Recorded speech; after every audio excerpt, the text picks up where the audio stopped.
Bonsoir, vous êtes sur les 100.7 de Radio Association, compagnie de Serge Carrévin pour l'émission Libre Expression. Émission dans laquelle je reçois les partis politiques, les associations, les syndicats, les artistes et toutes les personnes qui veulent bien s'exprimer librement sur les 100.7 de Radio Asso, la radio qu'il vous faut.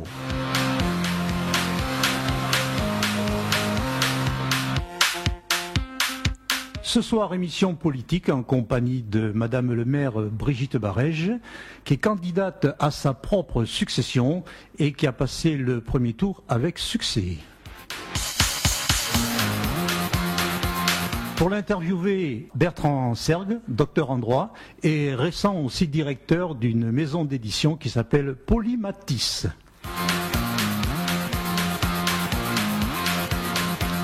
Madame Barège, bienvenue au micro de Radio Association. Bon, merci, merci de m'accueillir. Je pense que vous avez le sourire après ce premier tour. Hein. Et oui, je souris, mais enfin bon, il faut rester mobilisé. Hein. Jamais vendre la peau de l'ours. Bertrand, te donne la parole et moi j'interviendrai à la fin, comme d'habitude. Merci beaucoup, Monsieur Carrévin. Donc, Madame Brigitte Barège, bonsoir. Bonsoir. Nous vous interviewons dans le cadre, vous l'avez compris, du second tour des élections municipales en votre qualité de candidate en ballotage favorable à cette élection locale. Pour rappel vis-à-vis de nos auditeurs, votre liste a obtenu, à l'issue du premier tour des élections municipales de mars dernier, 46,28% des suffrages exprimés, vous plaçant en tête de ce scrutin.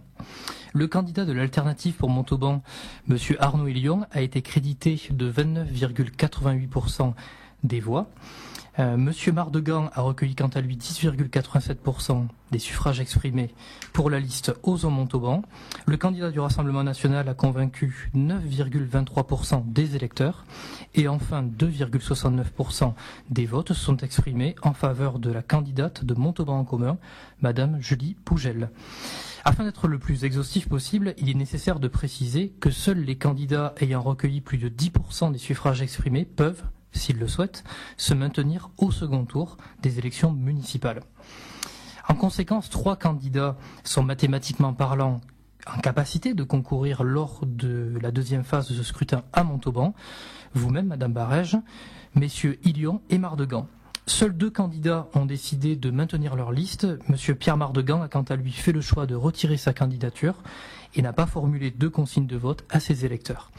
Quel regard portez-vous, je vous prie, Madame Barège, sur les choix exprimés par les électeurs lors de ce premier tour? J'imagine qu'une forme de satisfaction est largement présente en vous, et ce compte tenu d'un score relativement important porté envers votre candidature. Alors c'est un mélange. À la fois, il faut beaucoup d'humilité parce que ce que vous n'avez pas rappelé, c'est que le taux de participation était faible. On va y revenir justement. Voilà, donc à peine 41 et quelques %. Donc ça veut donc dire qu'il y a une marge de progression dans tous les sens possibles, et que donc il faut rester mobilisé, ce que je dis tout à l'heure. L'élection n'est pas faite, loin de là. Ensuite, il est vrai que néanmoins, par rapport à ceux qui se sont exprimés, c'est vrai que c'est un score très confortable. Je ne vais pas vous dire le contraire, puisqu'on a affolé la possibilité d'être élu au premier tour. Ceci étant, ça fait plaisir. Je vais vous dire pourquoi. Pas parce que, comme ça, par orgueil, on dit on a gagné, etc. Mais c'est que, vous savez, une campagne, c'est difficile quand même, malgré tout ce qu'on peut penser. Et tout au long d'une campagne, vous défendez un bilan. Et à force d'entendre que le bilan était mauvais, que les commerces étaient morts en centre-ville, enfin, toutes les critiques diverses et variées que j'avais reçues de l'ensemble des listes qui étaient contre moi, c'est-à-dire 5 listes, au bout d'un moment, on se met un peu, pas à douter, mais on se dit, bon, finalement, les gens sont mécontents. Enfin, alors qu'on se bat pour les servir, pour être utile, pour rendre la ville belle, on est assez fier de son bilan. À la fin, il est vrai que quand on a un score comme ça, on se dit, bon, ouf, finalement, tout n'était pas si mauvais, et finalement, ce bilan, quand même, a apporté des satisfactions à un plus grand nombre. Voilà, c'est un mélange. Ces critiques, en fait, de vos opposants vous ont touché, mais après, vous avez été rassuré. C'est ça rassure, ça fait du bien, je vous dis sincèrement, on va pas se dire le contraire. Ça fait beaucoup de bien, et puis aujourd'hui, c'est vrai que, bon, je suis très encouragée, on reçoit des messages de soutien, donc, ça fait du bien. Oui, oui, de se dire qu'on ne fait pas tout ça pour rien, quoi, parce que quand même de l'engagement, c'est du travail, et aussi il y a la campagne, mais il y a les 6 ans qu'on a accomplis, et on se dit voilà, bon, finalement, c'est peut-être pas si mal que ça. Et le retrait de la candidature de M. Mardegan au second tour, c'est une décision sage, que vous jugez sage, compte tenu de la faiblesse du score obtenu par ce dernier? Je pense que c'était plus prudent pour lui, parce qu'en règle générale, les scores de premier tour s'amplifient, c'est-à-dire qu'il aurait pu baisser encore plus. C'est un peu la règle générale, hein, je ne parle pas pour lui spécialement, et que donc la défaite aurait été encore plus cinglante, parce qu'on doit bien parler de défaite quand même, pour quelqu'un qui devait tout casser, qui était le candidat macronien déjà aux législatives, s'est pris une sacrée veste, alors que partout ailleurs tout le monde qui avait cette étiquette était élu.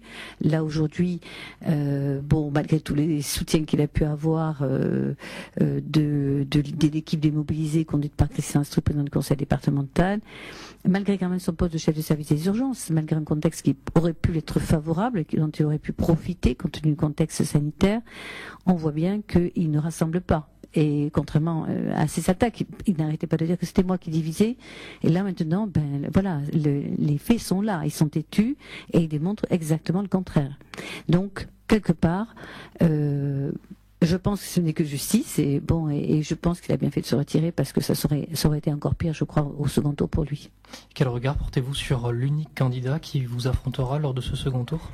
Alors je l'ai souvent parlé, c'est quelqu'un de jeune, qui manque un peu d'expérience, que je respecte, qui fait partie de mon opposition au conseil municipal, qui est plutôt courtois, un peu timide, un peu introverti, on va dire. Je crois qu'il a du mal. Il parle sans arrêt de l'union. Il dit qu'il fait l'union, qu'il rassemble toutes les composantes de la gauche, qui sont quand même très diverses, entre les socialistes dont il fait partie, les communistes, les Verts, et tous les petits groupes là, Chevènement, etc. On voit bien qu'il peine. Il peine beaucoup. Et d'ailleurs, vous avez dû voir dans la presse il y a quelques temps, je ne sais pas si c'était il y a 15 jours, ce terrible échange entre Valérie Rabault, qui est quand même la patronne du PS sur le département et lui-même, qui en dit long. Qui en dit long sur leur rapport à eux, bon ça ne me regarde pas, mais qui en dit long sur les critiques qu'elle formule ouvertement, parce que c'est quand même pas anodin que ça atterrisse quand même dans un quotidien régional, ce genre de mail, sur des gens qui sont pas quand même, je pense qu'elle n'a pas été envoyée au rédacteur de la Dépêche, mais qui en dit long sur les reproches qu'elle lui fait, et notamment le premier, c'est « je te donne des conseils, tu ne les suis pas ». Tu dis d'abord oui, et après tu dis non parce que les autres ne le veulent pas. C'est grave, ça veut donc dire qu'il n'est pas capable de tenir ses troupes. Pour quelqu'un qui a vocation à rassembler et surtout à être le patron quelque part, le capitaine de l'équipe, qui doit donc avoir une autorité sur ses colistiers, on s'aperçoit que c'est tout le contraire, c'est eux qui mènent la barque, qui mènent la danse, si j'ose dire, à l'inverse de ce qu'on lui préconise de faire, et ce serait assez effrayant de voir une telle équipe aux affaires, parce que ça serait des dissensions partout, ils seraient d'accord sur rien. On sait bien qu'il y a quand même des écarts considérables entre ce que pense un communiste et ce que pense un écologiste déjà. Donc je pense que là il est quand même mal accompagné. Et ce rendez-vous démocratique que constitue le scrutin des élections municipales, il a malheureusement été éclipsé en mars dernier par la crise que nous connaissons encore à ce jour. Cette maladie infectieuse qui est le Covid-19 a contraint la population française, comme vous le savez très bien, à subir une période de confinement forcé. Également, le second tour des élections municipales a quant à lui été reporté au dimanche 28 juin. Nos compatriotes ont été attentifs aux décisions présidentielles et gouvernementales prises pour endiguer cette pandémie. Le maire a quant à lui été sur le devant de la scène en termes de distribution de masques à titre gracieux organisé par certaines mairies, dont celle de Montauban d'ailleurs. On aura l'occasion d'y revenir. La réouverture des écoles, etc., etc. Pourriez-vous nous exposer, s'il vous plaît, Madame Barège, les décisions importantes qui ont été prises par la commune de Montauban depuis le début de cette situation d'urgence sanitaire ? Alors oui, ça a été un coup dur pour tout le monde. C'est vrai que on parlera peut-être après d'un second tour aussi décalé qui fait qu'on n'est plus du tout, on n'a plus l'esprit à ça. Moi, la première, je suis tellement à fond aujourd'hui dans les projets, dans la conduite de la mairie, dans la gestion de crise que nous avons dû mener pendant ces 3 mois, qu'on a un peu oublié qu'on a encore une élection qui n'est pas passée et sur laquelle il faut quand même qu'on s'exprime. Donc, ce qui a été le plus urgent dans un premier temps, ça a été de rassurer les gens. C'était brutal, terriblement brutal. La veille de l'élection, on dit qu'il faut tout fermer. On s'est dit mais qu'est-ce qui se passe? On est dans une situation extraordinaire. C'était bien le mot. On ferme les écoles, on ferme tout, on vote plus. Enfin, alors on sentait une grande panique. Et la première acte qu'a fait mon directeur des services, c'est de mettre en place une cellule de crise où on pouvait appeler... L'écoute téléphonique, du coup. Écoute téléphonique, voilà, une cellule de crise avec un appel téléphonique gratuit, bien sûr, que les gens pouvaient appeler à toute heure pratiquement de la journée, y compris le dimanche, 7 jours sur 7, je crois que c'est de 9h à 18h, en continu, sans interruption méridienne. C'était des agents de la mairie qui sont à la base du volontariat, parce que, faut pas croire que la crainte, elle était partout.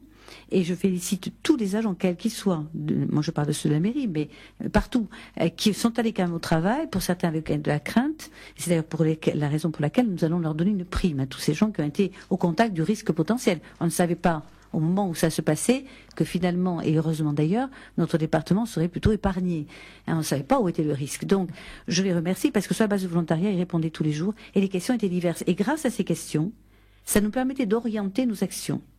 Les premières questions, c'était quels sont les services ouverts, où est-ce qu'on trouve des masques, où est-ce qu'on trouve, bon, etc.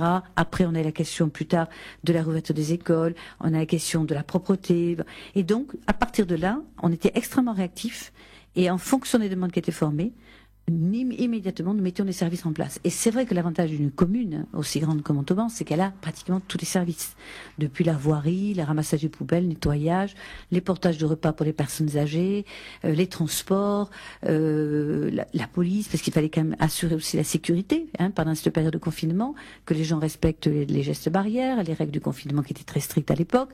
Bref, grâce à cela, on a pu, dans une cellule de crise extrêmement restreinte, quasiment le directeur, les cadres et moi-même, tous les matins, nous nous retrouvions pour décider des orientations à prendre pour assurer donc la sécurité et la protection de nos concitoyens. Alors vous avez raison, la première, ce que je reprocherai, parce que j'ai dit que le temps viendra des restitutions de comptes quand même, l'heure n'était pas à la polémique à ce moment-là, mais quand même, l'État a tout compliqué. En commençant par réquisitionner tous les masques, en disant c'est moi qui vais les distribuer, sauf que dès qu'on téléphonait au préfet pour dire il me faut des masques pour la police municipale, il m'en faut pour le CCAS, il était incapable de nous en donner. Alors quand on a vu cette pénurie extrême organisée par l'État lui-même, qui avait déjà, on le sait maintenant, qui avait d'ailleurs donné des masques aux Chinois, qu'on avait jetés, bon, on n'y reviendra pas. À ce moment-là, nous avons pris nous-mêmes nos dispositions pour dire bon, il faut qu'on trouve des solutions. Nous-mêmes, nous avons essayé d'en acheter. On en a commandé un peu partout, mais c'était partout la Chine qui était pratiquement le seul pourvoyeur. On ne connaissait pas les prix, on ne connaissait pas les délais et les délais d'acheminement, parce qu'il y avait une forme de surenchère à l'international. Tout le monde avait les mêmes pourvoyeurs. Donc là, après... Puis les masques qui étaient détournés également par d'autres. Exactement. Donc la première chose, c'était les masques. Et donc, au bout d'un moment, on avait commandé, d'ailleurs les masques sont arrivés en cours de route, mais quand on a vu que le confinement serait décrété le 15 mai, à ce moment-là, j'ai pensé, et nous avons tous pensé, que peut-être qu'à ce moment-là, l'État exigerait que tout le monde porte un masque tout le temps. Et on s'est dit, il faut qu'on trouve des masques pour tous les Montalbanais. Et là, il y a eu un magnifique élan de solidarité, franchement. Et je redis, parce que c'est quelque chose qu'on ne revivra peut-être jamais, cette solidarité extraordinaire, cet élan formidable, parce qu'on avait lancé aussi un appel, je m'excuse, je ne l'ai pas dit, dans la cellule de crise, on avait dit, on fait appel à tous les bénévoles d'un jour, ces gens qui veulent donner un peu de leur temps pour aller porter de la nourriture chez les personnes âgées, pour tous les besoins qu'on pourrait avoir, avec un partenariat bien organisé avec la Croix-Rouge, qui avait des règles strictes à respecter, parce qu'on ne pouvait pas faire n'importe quoi. Et donc, tous ces bénévoles, on les a utilisés. On a dit, voilà, on fait appel aux couturières, les novices, les chevronnés. On a fait appel au tissu parce que le tissu. Donc les gens amenaient à la mairie, amenaient leurs draps, je sais pas, des nappes, enfin des t-shirts. Tout cela a été ensuite nettoyé, stérilisé par des pressings, par des blanchisseries. J'ai remercié aussi du fond du corps parce que tout ça a été fait gratuitement. Et une fois que ce tissu était nettoyé, il a été acheminé vers les endroits où on pouvait le mieux découper ce tissu et ensuite faire les maquettes, les patrons et ensuite les coudre. Et donc, dans un premier temps, c'était un peu plus long avec l'armée, mais finalement, c'était les couturières de la latte. Je dis la latte parce que pour les Montalbanais, la latte, c'est historique. Aujourd'hui, c'est le 3e Hermat ou la Bessam. Ça parle moins aux gens. Ces couturières d'elles-mêmes qui étaient mises à pied puisqu'elles n'avaient pas de travail, nous ont alertés en disant nous on est capable de travailler. Seulement il faut des autorisations. Et avec l'État c'est toujours compliqué. Il a fallu quasiment 15 jours pour avoir les autorisations qui remontent à Paris, qui descendent à Bordeaux, puis à Muret. Enfin bref, je vous passe tout ça. Au bout du compte, merci du fond du cœur, parce que grâce à eux, quand même, on a gagné du temps, parce qu'ils ont des machines, ce sont ceux qui font les réparations des parachutes. Ouais. Donc, ils étaient au point mort, puisqu'ils n'avaient aucune activité. Donc, ils nous ont surtout découpé les tissus avec les patrons. Et ensuite, il y avait eux-mêmes des couturières et des couturiers, parce qu'il y a des militaires qui cousent à la machine. Et puis ensuite, on a eu l'élan de Bourdelle, lycée professionnel de Bourdelle, qui a aussi une super couturière en chef, qui a organisé dans des... Je remercie le proviseur, hein, monsieur Donatien, qui a mis à disposition les locaux, tout était vide, pour utiliser à la fois le savoir-faire de cette dame qui a initié, puis il y avait des jeunes, et qui a ensuite organisé, il y avait des ateliers à Bourdelle, et ensuite, il y avait tout un tas de couturières, plus d'une centaine, presque 150 je crois, qui étaient chez elles, à Biou, à Moricourt, pas forcément qu'à Montauban, et pour organiser tout ça, vous aviez des bénévoles qui tous les jours faisaient les transports du tissu, des masques, et tout ça était ramené, et petit à petit, on est arrivé à ce challenge incroyable de pouvoir dire chaque Montalbanais aura un masque. On avait dit qu'un, parce qu'on n'était pas sûr de pouvoir en faire 2 par personne dans un premier temps. Maintenant c'est possible, on a reçu depuis lors tous les masques qu'on avait commandés et aujourd'hui on n'est plus du tout en pénurie. Et là, il y a eu encore un magnifique élan, c'est les distribuer. J'appelais, moi, mes collègues, parce que c'est les maires qui ont le plus bougé, les maires et les présidents de région. Et moi, j'ai appelé, comment vous faites pour le distribuer? Est-ce qu'on le fait par la poste? Est-ce qu'on le fait par un routeur? Mais on avait peur que ça ne soit pas fait dans les temps nécessaires. La poste était un peu au ralenti à ce moment-là. Oui. Donc, au bout du bout, on dit on va faire le porte-à-porte. Et là, il y a eu des équipes formidables, 250, 300 personnes, des gens de la Croix-Rouge, des gens de l'association sportive, de la MSS, des bénévoles qu'on connaissait, des policiers, enfin un peu de tout, qui ont fait, rue par rue, une organisation impeccable, vraiment, rue par rue, quartier par quartier, toutes les boîtes aux lettres de la ville. Alors, quelquefois...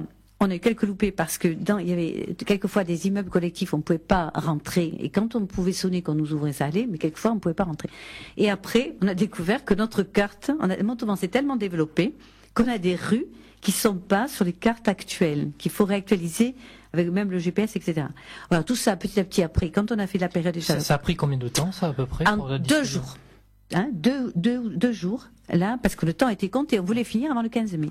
Et ensuite, on a dit, bon, pour tous ceux, les loupés, et ceux qui en veulent un peu plus, mettons, une boîte aux lettres, vous en mettez qu'un, s'ils sont 5 à la maison, il en manquait. On a mis, chercher les gens, on a dit, voilà, comme on était en déconfiné, on avait fait des centres pas de ramassage, mais de dépôt, dont dans les salles des fêtes, on avait annoncé tout ça, devant le marché gare, enfin un peu partout, et les gens sont venus chercher ce qui leur manquait. Aujourd'hui, ça paraît presque derrière nous, tout ça. Les gens, tout le monde a des masques, mais à ce moment-là, il y avait un vrai besoin. Et je ne dirai jamais assez merci à tous ceux qui ont participé. Je crois qu'également, il y a eu un dépistage sérologique qui a été réalisé auprès des agents volontaires de la commune. Ça, c'était un autre sujet. C'est que, alors là, je vous dis pas, mais j'ai appris beaucoup de choses sur les sciences et sur les sanitaires. L'erreur qu'a faite l'État, et qui n'a pas les moyens de faire, mais c'est que les Asiatiques ont l'habitude, quand il y a ce type de problème, d'abord ils mettent tous des masques, mais ensuite ils dépistent massivement et ils soignent les malades. Ils mettent de côté ceux qui sont contagieux et ils laissent vivre le pays. C'est ce qu'on n'a pas fait. Nous, on a confiné tout le monde parce qu'on n'était pas capable de dépister. Donc moi, j'ai voulu mettre en place un dépistage au moins de notre personnel municipal parce que pour la réouverture des écoles, je voulais garantir à la fois aux parents d'élèves, mais également aux agents qu'on allait mettre un peu obligatoirement dans les écoles, et les garantir au fond d'une certaine sécurité sanitaire. Donc on a mis le paquet sur les écoles, puisque bien sûr on les a désinfectés, on a mis du gel, on a mis tout ce qu'il fallait pour que les visières, on a même acheté des visières, des masques, tout ce qui était des combinaisons, des gants, pour que tous nos agents soient parfaitement tranquilles, mais en même temps je me suis renseignée pour avoir des tests fiables. Alors là aussi, vous savez, on est passé. Moi, j'ai une sœur qui est pharmacienne en Suisse, la Suisse, l'Italie. Et on revient toujours à la Chine, d'ailleurs, entre parenthèses, parce que même ils se fournissent en Chine. Mais par contre, via la Suisse, on a pu avoir des tests de dépistage. C'est juste des tests, vous savez, on vous pique le doigt, on prend une goutte de sang et on voit, il y a un réactif et on sait simplement si on a des anticorps ou si on n'en a pas. C'est juste une photo à l'instantané. On avait prévenu tout le monde. C'était pour rassurer, dire voilà, vous l'avez eu ou vous l'avez pas eu finalement. Vous avez des anticorps. D'ailleurs, on s'attendait à ce qu'il y en ait beaucoup qui soient négatifs. Moi, la première, je pensais l'avoir eu, mais j'étais négative. Donc, pratiquement, alors, mon DGS me dit, moi, à mon avis, les agents ne vont pas venir. Et contrairement à ça prouvait bien l'inquiétude des gens, nous avons mis 400 agents à la ville, nous avons eu 1035 personnes qui sont venues se faire dépister. Puis c'était à base du volontariat aussi. Et sur ces 1035, il y a eu 35 personnes, en gros, de positifs. Donc des personnes qui avaient été en contact, qui avaient eu le Covid, quelquefois qui le savaient, d'autres qui ne le savaient pas. Qui n'avaient pas de symptômes. Voilà, parce qu'il on parle toujours des cas très graves, de ce qu'on voit en réanimation, mais il y a des gens qui l'ont eu sans s'en rendre compte, quasiment.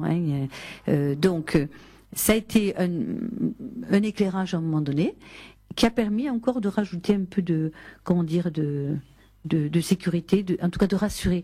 Moi, je trouve que le rôle d'un maire, comme l'a reproché, c'est de rassurer, de protéger et de rassurer, pas d'en rajouter. Respecter les règles sanitaires, bien sûr, obligatoirement, mais en même temps, réconforter les gens. Il y a une grande anxiété encore aujourd'hui. Encore aujourd'hui, vous le voyez bien dans la rue. Aujourd'hui, il y a des gens qui vous regardent de travers si vous n'avez pas votre masque, alors qu'il n'est pas obligatoire dans la rue. Et ça, il faut le comprendre. C'est quelque chose qui m'a un peu surprise. Moi, je suis pas de naturel inquiet par rapport à la maladie. Mon père était médecin, on n'avait pas le droit d'être malade. Je crois que je l'avais déjà raconté. Donc, c'est vrai que j'ai pas ce souci, mais il y a des gens qui sont un peu plus. Il faut le respecter. Puis il y a des gens fragiles aussi. Des gens. On savait quand même que c'était les personnes âgées les plus vulnérables. Et c'est là qu'on a eu le plus de décès. Malheureusement. Et je regrette et je déplore que l'État, au lieu de se préoccuper de savoir s'il fallait 2 pistes d'atterrissage d'hélicoptères à Montauban pour enrayer des pandémies massives, qu'il soit d'abord pas préoccupé de faire le tour des 20 EHPAD du département pour voir s'ils avaient tous les masques, les produits, les bons gestes barrières, la formation du personnel pour éviter ce qui s'est passé à Nécropolis, par exemple. Qu'on peut que déplorer. Et il y a 3 mois de cela, du coup, dans le cadre du premier tour, cette fois-ci, des élections municipales, vous aviez eu la très grande délicatesse d'accepter notre invitation afin de réaliser une interview radiophonique comme aujourd'hui. À cette occasion, nous avions exposé en précision votre projet politique dans le cadre d'un nouveau mandat de maire à Montauban. J'invite d'ailleurs nos auditeurs à ne pas hésiter à réécouter la dite interview sur Internet afin d'obtenir des précisions quant aux divers aspects de votre programme électoral. Est-ce que les changements qui se sont produits ces dernières semaines dans la vie quotidienne des Montalbanaises et des Montalbanais ont confirmé, Madame Barège, les solutions d'avant-crise que vous souhaitiez mettre en œuvre dans le cadre d'un nouveau mandat? Je vous remercie de me permettre d'aborder ce sujet. D'abord, ce n'est pas une délicatesse de venir vous voir, c'est un devoir. Quand on est en campagne électorale, je vous en remercie, c'est moi qui est de la gratitude, parce que c'est en plus une campagne difficile, donc à plus forte raison, c'est normal qu'on se... Difficulté d'avoir tenir des meetings. Donc c'est très bien que les médias nous interrogent. Donc je voulais vous dire que la première chose, c'est que déjà, en cours de campagne précédente, avant le premier tour, il y avait quelques points que j'avais voulu ajuster en fonction de ce que me disaient les Montalbanais. Il y en a essentiellement 2. Je ne vais pas rentrer trop dans les détails de tout, parce que c'est important, la proximité, la campagne terrain, ça sert à ça aussi. Donc, notamment l'implantation, vous savez, de la salle de musique actuelle. Ce qui sera désormais, plus tard... Enfin, conservatoire Oui, à la fois... non, c'est pas le conservatoire, c'est le Rio, si vous voulez, qui aujourd'hui est dans des locaux totalement désuets, vétustes, pas tellement normes, à Ville-Bourbon. Donc, nous avons le projet de reconstruire une salle qu'on appelle de musique actuelle, pour faire avec des studios d'enregistrement, avec des petites salles de concert et d'enregistrement, mais aussi de concert. Ce projet qui est bien avancé, nous avions décidé de l'implanter dans la roseraie, vous savez, juste avant la piscine. Parce que là, on a le foncier disponible. C'est roseraie François Mitterrand, oui, qui s'appelait à l'époque. On l'a pas débaptisé, mais comme il n'y a plus la roseraie, enfin bon. Bref, et donc, à cet endroit-là, j'avais pensé que c'était pertinent, parce que d'abord, on avait le foncier disponible de suite, et en même temps, je me disais, on a les collégiens, les lycées à proximité, un peu comme on a la piscine, tout ça. Bourdelle, notamment. Palais des Sports, Bourdelle, Michelet, qui est pas très loin, Collège Ingres, etc. Et finalement, pendant la campagne, des gens même qui sont proches de nous nous ont dit ça me s'ennuie, ça va faire du bruit, ça va faire du verre, même si pourtant on va insonoriser. Ça va nous priver d'un espace vert, ça va faire du bruit le soir quand il y aura des concerts. On sentait que ça agaçait la quiétude des riverains de cet espace magnifique aujourd'hui. Et donc, au bout du compte, comme on a une opportunité qui s'est fait valoir tout à fait récemment sur un foncier en zone nord, un très bel espace. Finalement, nous avons décidé de modifier, non pas le projet de la SMAC, mais de la déplacer sur un lieu où on en profitera aussi pour faire un vrai pôle musical, pour refaire le conservatoire de musique et de danse qui est à l'Étroit aujourd'hui, dans les locaux que vous connaissez peut-être, qui sont juste à côté de la police municipale, enfin, au pied de l'hôtel de ville, à côté du couvent des Carmes, vous savez, qui est très joli, ce couvent des Carmes, mais aujourd'hui, on a un conservatoire de musique qui est magnifique, qui a surtout de plus en plus d'élèves, plus de 1100 élèves, une centaine de professeurs, de deuxième de Midi-Pyrénées, et qui est un peu à l'Étroit. Donc je me suis dit que ça serait pas mal, parce qu'on pourrait, dans ce projet-là, mutualiser donc les moyens du conservatoire et de la SMAC. Je vais prendre un exemple, par exemple un auditorium qui pourrait être partagé, vous voyez. Donc c'est un autre projet, c'est un amendement du projet que je dois aux critiques, enfin aux reproches ou tout simplement au conseil, les réclamations qui m'ont été faites par les gens du quartier initialement choisis. Le deuxième sujet, c'est un sujet qui concerne beaucoup la périphérie de Montauban. Vous avez beaucoup, la ville s'est beaucoup développée, vous le savez, et dans les quartiers périphériques qui sont non pas des villages mais des hameaux, qui appartiennent donc à la ville de Montauban. Je parlerai de Fontneuf, de Falguières, de Saint-Martial, du Faux, du Carrera, plutôt essentiellement cela, c'est là que ça s'est le plus déplacé. Là, on a beaucoup, Bas-Pays, tout le quartier de Bas-Pays, on a des routes qui sont d'anciens chemins, des chemins ruraux, qui sont donc souvent étroites, avec des fossés très profonds qui les bordent. Pendant longtemps, mes services me disaient il faut garder ces fossés parce que ça permet d'évacuer le pluvial en cas de forte pluie. Mais aujourd'hui, j'ai décidé, en accord bien sûr avec les services techniques, d'entamer vraiment un doublement du budget voirie rurale, d'entretien de ces chemins ruraux qui sont quand même goudronnés, pour à la fois élargir la chaussée en busant un des deux fossés et ainsi pouvoir créer sur le fossé qui a été busé un espace plus agréable pour les piétons et pour les cycles. Ça va partir dès cette année. J'ai déjà fait les arbitrages de voirie nécessaires. J'ai demandé à tous mes élus de me remonter leurs attentes dans les endroits les plus peuplés, évidemment, là où on a le plus de population. Et là, c'est parti, si j'ose dire. Le budget a été voté. Nous avons multiplié par 2. Nous avons passé de 1 à 2 millions d'euros ce budget d'entretien. Ça ne parle pas des autres budgets voirie qui concernent les grands projets. Et donc, dès maintenant, là, on est sur le chemin Saint-Pierre, on est sur des chemins de Bas-Pays, mais aussi de Saint-Martial, pour pouvoir satisfaire, parce que je comprends qu'effectivement, les gens qui ont choisi la campagne, ils veulent aussi avoir tous les avantages de la campagne. Et comme ils sont de plus en plus nombreux, ils ont des fois pas du mal à se croiser, et puis ça peut mettre en danger la sécurité des enfants qui marchent à pied le long de ces routes ou en vélo. D'accord, donc des travaux de et ça, ce sont des choses vraiment que j'ai changées, vous voyez, juste avant le Covid même, mais c'était dans mon... Et donc, je pouvais pas le mettre dans mon journal de campagne, donc je me permets de le dire, je l'ai mis dans un petit journal qu'on a refait là, voilà, d'après Covid, si je puis dire, qui renvoie pour l'essentiel au projet. J'ai pas repris le budget, le projet que nous avions prévu, nous le ferons. Il y a un petit décalage, évidemment, peut-être dans le temps à cause de ces 3 mois, mais on ne perd pas de temps. Je travaille tous les jours, sur tous nos projets. On est déjà, pour ça que j'étais en retard tout à l'heure, on est à fond, avec tous les services pour que ce retard qu'on a pris, on le rattrape rapidement. Donc je m'engage donc à faire ce projet avec les modifications que je vous apporte. Et il y a un élément nouveau, c'est peut-être ce que vous vouliez me demander, c'est que... Venir, je pense, vous pouvez parler d'un budget supplémentaire de 2 millions d'euros. Voilà, on va y revenir, vous inquiétez pas sur ce point-là.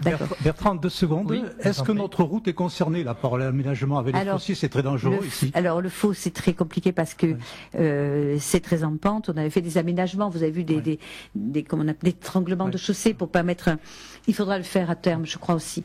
Pendant longtemps, on m'a dit, on a fait quand même un aménagement à la demande des parents qui vont du chemin, qui vont à pied, les enfants qui vont à Théas, depuis le chemin des Dames Noires. Nous avons fait déjà un aménagement, justement, parce que les parents me l'avaient demandé pour ceux qui vont au collège ou au lycée. On a busé le fossé qui descend à partir du chemin Saint-Pierre, chemin des Dames Noires, qui descend sur le giratoire là de Théas. Ça, c'était un peu rapidement, mais parce qu'il y avait une urgence. Mais à terme, oui. Il va falloir le faire. Parce que la dernière fois que vous étiez venu, le lendemain, il avait plu énormément. Toute la route était inondée. C'est-à-dire que les bus n'absorbent pas le trop-plein. C'est tout le problème. C'est vraiment tout le problème. C'est vraiment un problème. Si on a laissé longtemps ces fossés ouvert et profond, c'est que quand on a des grosses pluies, on a besoin de ce pluvial. Donc c'est pas simple. Hein. Je veux dire que là on a des services expérimentés qui vont construire ces projets avec les matériaux qui rendent bien. Avec le service de l'eau, on a un service qui est dédié que pour le pluvial. On a un schéma d'aménagement du pluvial sur Montauban. Montauban est une ville très étendue, mais en plus qu'il y a de l'argile, surtout sur bas pays, ces endroits plats où l'eau ne s'infiltre pas facilement. Et même ici, si vous êtes sur une hauteur, vous avez raison, quand ça dégringole, ça n'a pas le temps de s'infiltrer dans la terre. Donc c'est un sujet qui est technique, mais qu'on doit pouvoir réaliser maintenant avec les nouvelles techniques et technologies que nous avons et les nouveaux matériaux surtout que nous avons dans le domaine de la voirie. D'accord. Et sur le plan économique, et c'est là où on a un petit peu tendu la perche par rapport à ce nouveau budget qui va être prévu, la crise du coronavirus, elle aura un impact important, tant il est vrai que celle-ci sera génératrice de destruction d'emplois et de fermeture d'entreprises. Cependant, les autorités publiques peuvent, de par leur action, limiter les conséquences négatives de cette crise sanitaire sur le plan financier. Donc voilà, je crois que vous souhaitez mettre en place, j'ai cru voir ça sur votre journal de campagne, un plan de relance d'1 million d'euros pour aider les commerçants montalbanais ainsi que les sous-traitants du groupe Airbus, parce qu'il y en a beaucoup dans le Grand Montauban, je crois, qui sont bien entendu en grande difficulté, notamment compte tenu de la chute des vols commerciaux. Est-ce que vous pouvez justement confirmer ces informations et peut-être les préciser ? Alors je peux d'autant mieux les préciser que nous avons eu cette semaine, puisqu'on continue à travailler, je vous l'ai dit, une réunion avec tous les maires de l'agglomération, justement sur ce plan de relance, d'abord pour savoir si on avait l'argent, parce que comme je ne veux pas augmenter les impôts, j'espère que l'État d'ailleurs au passage nous maintiendra ces dotations. L'État même me dit qu'il nous donnerait des compensations pour le Covid, compte tenu des dépenses supplémentaires qu'on a dû faire. Par exemple, les masques, on a eu pour 400 000 euros, mine de rien, de dépenses supplémentaires entre les masques, les tests, les thermomètres, j'en ai oublié de vous en parler, pour voir la fièvre des enfants, toutes les surblouses, tout ça, je l'ai fait chiffrer. Et donc j'ai dit, voilà, il faut que vous me disiez, on a fait un plan financier, ce qu'on a dépensé en plus et ce qu'on a économisé. On a économisé le festival Montauban en scène, c'est 1 million d'euros, mais de rien. On a économisé le salon d'agriculture puisqu'on a interdiction de faire des grandes réunions. C'est dommage, mais c'est comme ça et ça faisait partie des règles. De quelque chose qui était négatif, on va faire quelque chose de positif. Donc, on a fait les plus et les moins. J'ai fait faire ce travail par les services financiers dont nous ont confirmé que nous pouvions dégager, parce que quand j'en parlais, je ne savais pas trop si on pouvait vraiment aller jusqu'à 1 million d'euros. Donc, j'avais dit entre 500 000 et 1 million. C'est bien 1 million d'euros. Nous avons pratiquement annulé l'impact Covid, si vous voulez, en dépenses et recettes. Et surtout, compte tenu du retard pris par les chantiers, nous avons déplacé des dépenses de 2020 en 2021. D'accord. Donc de ce fait, on a bien 1 million d'euros, qui est sans augmenter les impôts, qui nous permettra donc dès le mois de juillet, puisque le conseil d'agglomération ne peut se réunir qu'après que l'élection de Montauban ait lieu. La date est arrêtée, c'est la première quinzaine de juillet. Nous avons déjà passé à l'ordre du jour, enfin si je suis élu évidemment, ça sera en tout cas mon ordre du jour, dont l'installation du conseil d'agglo, mais surtout aussi le vote de ce qu'on appelle l'IDM, la décision modificative budgétaire, qui nous permettra de dégager cette enveloppe. Ensuite, la question pour nous, c'est il faut quand même que vous compreniez que c'est pas nous tout seuls que nous allons malheureusement compenser les pertes très nettes de recettes qu'ont eu toutes les entreprises. Mais ça viendra en complément de ce que fait déjà l'État. L'État a mis un plan de relance, a permis d'avoir des crédits de trésorerie, a mis en place du chômage technique. La région Occitanie elle-même a mis en place un fonds structurel donc d'accompagnement. Nous n'avons pas voulu nous noyer dans ce fonds de la région. Pourquoi ? Parce que ce million d'euros dans le grand fonds Occitanie, personne ne saura trop où il va. On est un peu jaloux de notre argent et on a envie d'être sûr qu'il va aller sur notre territoire. C'est-à-dire qu'en fait, oui, voilà, vous préférez allouer directement ces sommes d'argent le plus près plutôt que qu'il y ait un grand plan de la région Occitanie qui ensuite redistribue un petit peu. Alors on m'a attaqué, Madame Rabot, Madame Zugarig, ils sont déjà en campagne pour les régionales. Avec Madame Delga, moi attaquant, c'est pas normal, vous la seule intercommunalité de l'Occitanie qui veut pas rentrer dans ce plan, c'est totalement faux. Depuis lors, mes services économiques ont fait le point. Il y a à peu près moitié de collectivités qui vont dans ce fonds, dont le département de Tarn-et-Garonne qui va mettre 500 000 euros. On peut mettre un peu plus, il y a beaucoup d'économies de côté, on va pas y revenir. Et de l'autre moitié qui veut faire comme nous. Rodez, par exemple, avait déjà voulu mettre ça en place, sauf qu'il s'est fait retoquer par l'État, parce que on ne peut pas faire n'importe quoi, vous êtes bien placé pour le savoir en tant que juriste. Il faut avoir un support juridique donc dans les cadres de nos compétences. L'AGLO a la compétence économique, c'est sûr. Maintenant, il faut savoir quel sera le support. Donc, on a plusieurs pistes. Je travaille beaucoup aussi avec les maires des villes moyennes. J'appartiens à l'association des maires des villes moyennes, ça s'appelle Ville de France, dont je fais partie du bureau. La présidente est Caroline Cailleux, une amie à moi. Donc, on est en audioconférence tous les 15 jours pour, pendant toute la crise, on a fait ça, pour se tuyauter pour comment tu fais pour les masques, comment tu fais pour les tests, comment tu fais, bon. Et sur ce sujet-là, on est tous désireux d'aider, au plus juste nos entreprises. Et donc, la piste qui semble se dessiner, c'est celle du contrat cœur de ville. Le contrat cœur de ville qu'on a déjà signé avec l'État a un axe qui est destiné justement au soutien aux entreprises commerciales. Donc, pour les commerces, en tout cas, du centre-ville et de l'artisanat, on aura cette voie-là qui sera un véritable plan d'urgence. Alors, nous, ce que nous voulons maintenant, c'est arriver à trouver les bons critères pour aller vraiment là où les gens en ont le plus besoin et pour pas saupoudrer, pour que l'enveloppe soit un peu significative. Si on donne 100 € à tout le monde, ça va pas le faire, quoi. Il faut qu'on arrive à avoir une somme un peu conséquente. Donc voilà, ça c'est un autre travail, mais sur lequel on travaille depuis 2 mois.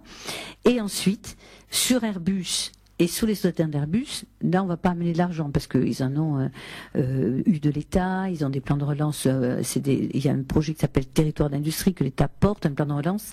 Nous allons essayer, nous, d'accompagner sur le plan de l'emploi. Le plan d'emploi, vous savez qu'on a un service d'emploi à l'agglomération qui travaille en partenariat avec le pôle emploi de l'État, qui est en convention, et ça fait longtemps qu'il fonctionne, ce service emploi. Il nous permet, quand les entreprises s'installent sur Montauban, de les aider à trouver tout de suite le personnel dont ils ont besoin. Je prends l'exemple de Leroy Merlin, quand ils sont installés, ils nous disent il nous faut 100 personnes, et c'est nous qui faisons gratuitement les entretiens d'embauche, les sélections, pour qu'ils trouvent tout de suite les personnes adéquates. Et tout le monde en est heureux. Encore hier, je sais plus qui m'a dit, mais c'est super ce que vous avez fait, merci, on travaille qu'avec vous, c'est super. Bon, je referme la parenthèse. Donc, on a déjà eu à traiter en 2008, quand il y a eu le plan de relance à la suite de la crise des subprimes à New York, vous vous souvenez, les Lehman Brothers, la banque qui s'est effondrée, mais aussi tout le système bancaire qui risquait de s'effondrer en suivant en France. J'étais moi-même députée à l'époque en charge du plan de relance. Donc, à l'époque, nous avions déjà mis en place des plans de soutien à l'emploi avec justement la prise en compte. Quand il y a un plan social, il va y avoir des plans sociaux, hélas. Et donc, dans ce cadre-là, nous accompagnerons, comme nous l'avions fait gratuitement, tous les agents concernés pour les aider à faire des évaluations, les recaser, essayer de les former et d'accompagner ce que fait Pôle emploi, si vous voulez, mais en accompagnant peut-être encore au plus juste là aussi, plutôt les gens qui sont sur notre territoire. On est un peu égoïste, mais on travaille plutôt pour les Montalbanais, les Tarn-et-Garonnais et les gens du Grand Montauban. Donc ça, c'est déjà, c'est dans les tuyaux. Et ensuite, plus particulièrement avec la sous-traitance aéronautique, je ne veux pas dévoiler des révélations. Je les ai rencontrées, notamment le plus gros, pratiquement notre territoire. Eux, ils ont fait des restructurations qui ne vont pas impacter Montauban, ils vont plutôt avoir du personnel en plus à Montauban. Mais par contre, ils disent, nous, on a besoin de gens formés. Et il nous faut absolument avoir des gens formés en alternance. Et ils avaient peur qu'une des filières de Bourdelle, qui est en charge notamment, alors je ne sais pas si c'est le montage, le tournage-montage, des choses comme ça, qu'ils soient sûrs que cette filière soit maintenue. Donc j'ai appelé le proviseur, qui m'a dit pas de problème, ils étaient prêts à prendre 15 à 20 personnes en alternance chez eux, mais il voulait être sûr que la discipline serait bien maintenue à Bourdelle. Donc on a des conventions de partenariat avec Bourdelle, comme les 2 lycées professionnels de la ville. Vous savez qu'il y a Capoue pour les questions agricoles, et il y a Bourdelle pour les questions plutôt électroniques et techniques. Donc dans ce cadre-là, on va faire jouer à plein ces partenariats pour faire en sorte qu'on arrive enfin à faire cadrer l'offre et la demande d'emploi. Nous savons malheureusement qu'en France, la formation professionnelle n'est pas tout à fait vraiment rentable, elle n'est pas efficiente. Bien souvent, les entreprises nous disent « je ne comprends pas, moi j'ai des offres d'emploi qui ne sont pas satisfaites parce que vous ne me formez pas les gens dans les disciplines où on les attend. » Renforcer l'apprentissage. L'apprentissage, l'alternance. Chez Bourdelle, c'est pas que de l'apprentissage, puisque c'est des BTS, ça va jusqu'en licence et même master. C'est vraiment ces études supérieures qu'ils portent avec beaucoup de brio. Et donc là, je suis rassurée. Donc je sais que dans les amis en contact, de toute façon, ils sont déjà en contact puisqu'ils font déjà l'alternance avec eux. Mais là, voilà tout ce qu'on peut faire. Bon, avec les moyens qui sont les nôtres. Et on essaie je regrette, c'est l'occasion, j'en profite pour dire que je regrette de ne que l'agglo n'est pas encore la compétence d'enseignement supérieur, parce que c'est typiquement, voilà, c'est typiquement quelque chose qu'on pourrait déployer pas que pour le sous-traitance Airbus, mais dans d'autres domaines qui sont sur notre territoire où il y a un manque. On a fait venir l'école InTech. Vous avez peut-être suivi. C'est une plateau, oui. Voilà, qui est une école qui fait de la formation informatique pour des gens qui n'ont fait aucune étude d'informatique au départ. On les prend vraiment à la base. C'est une sélection qui est faite plutôt sur le savoir-être que sur le savoir-faire. Et c'est une école d'ingénieurs associative qui va ouvrir pour sa 3e année, là, va prendre 25 élèves de plus. C'est typiquement équivalent là aussi à des diplômes qualifiants de type ingénieur et autres. Donc l'informatique, c'est typiquement un créneau qui est aujourd'hui demandé dans toutes les disciplines. Encore tout à l'heure, j'en parlais justement avec quelqu'un qui venait me visiter pour toute autre chose et qui me disait que, donc je ne vais pas trop le dévoiler parce que j'aimerais bien le dévoiler, que Microsoft veut former des programmistes et qu'il parle de faire des écoles d'ingénieurs en province. Ben, moi, je vais aller sonner à la porte de Microsoft, j'ai peur de rien. Enfin, dès qu'on peut faire des choses, il faut que nos jeunes restent sur notre territoire. Si on peut, bon, après, il faut qu'ils voyagent aussi, bien sûr, je comprends bien. Mais si on peut leur trouver quand même des emplois qualifiants à proximité de leur domicile, c'est quand même mieux. Tout autre sujet, le maire est une autorité, comme vous le savez, de police administrative qui agit au nom de la commune. Il possède des pouvoirs de police administrative générale qui sont en partie délégués aux agents de la police municipale qui agissent sous l'autorité du maire. Les forces de police, tout corps confondus, sont actuellement au cœur de l'actualité. De nombreux policiers manifestent leur mécontentement quant au regard qui est porté par certains individus sur leur action quotidienne. Ces derniers sont pourtant en charge d'une mission fondamentale, à savoir la protection des biens et des personnes, ainsi que du maintien de l'ordre public. Le lien semble rompu entre d'une part les policiers et d'autre part leur ministre de l'Intérieur suite aux propos tenus par ce dernier à leur rencontre. Est-il temps, selon vous, Brigitte Barège, de consolider ce lien entre les Français et ceux qui sont chargés de leur protection? Et est-ce qu'en cas de prolongation de votre mandat, il y aura une volonté de promouvoir auprès des habitants de la commune l'importance dont disposent les forces de police, notamment la police municipale? Vous savez, vous prêchez une convaincue. Ça a toujours été mon combat. Je pense que la première des libertés publiques, c'est d'assurer la sécurité de ses concitoyens. Et que ceux qui ont le plus besoin de sécurité, ce sont ceux qui vivent dans des quartiers qu'on dit difficiles ou fragiles. Et donc, c'était une des raisons pour laquelle je crois a été élue en 2001. Et depuis 2001, je n'ai cessé de renforcer la police municipale. Je l'ai d'abord créée, puisqu'elle n'existait pas.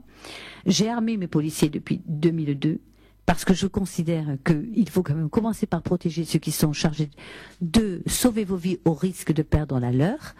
Et je n'ai pas l'état d'âme sur l'armement quand je vois que Jean-Luc Mélenchon ose dire qu'il faudrait les armer moins.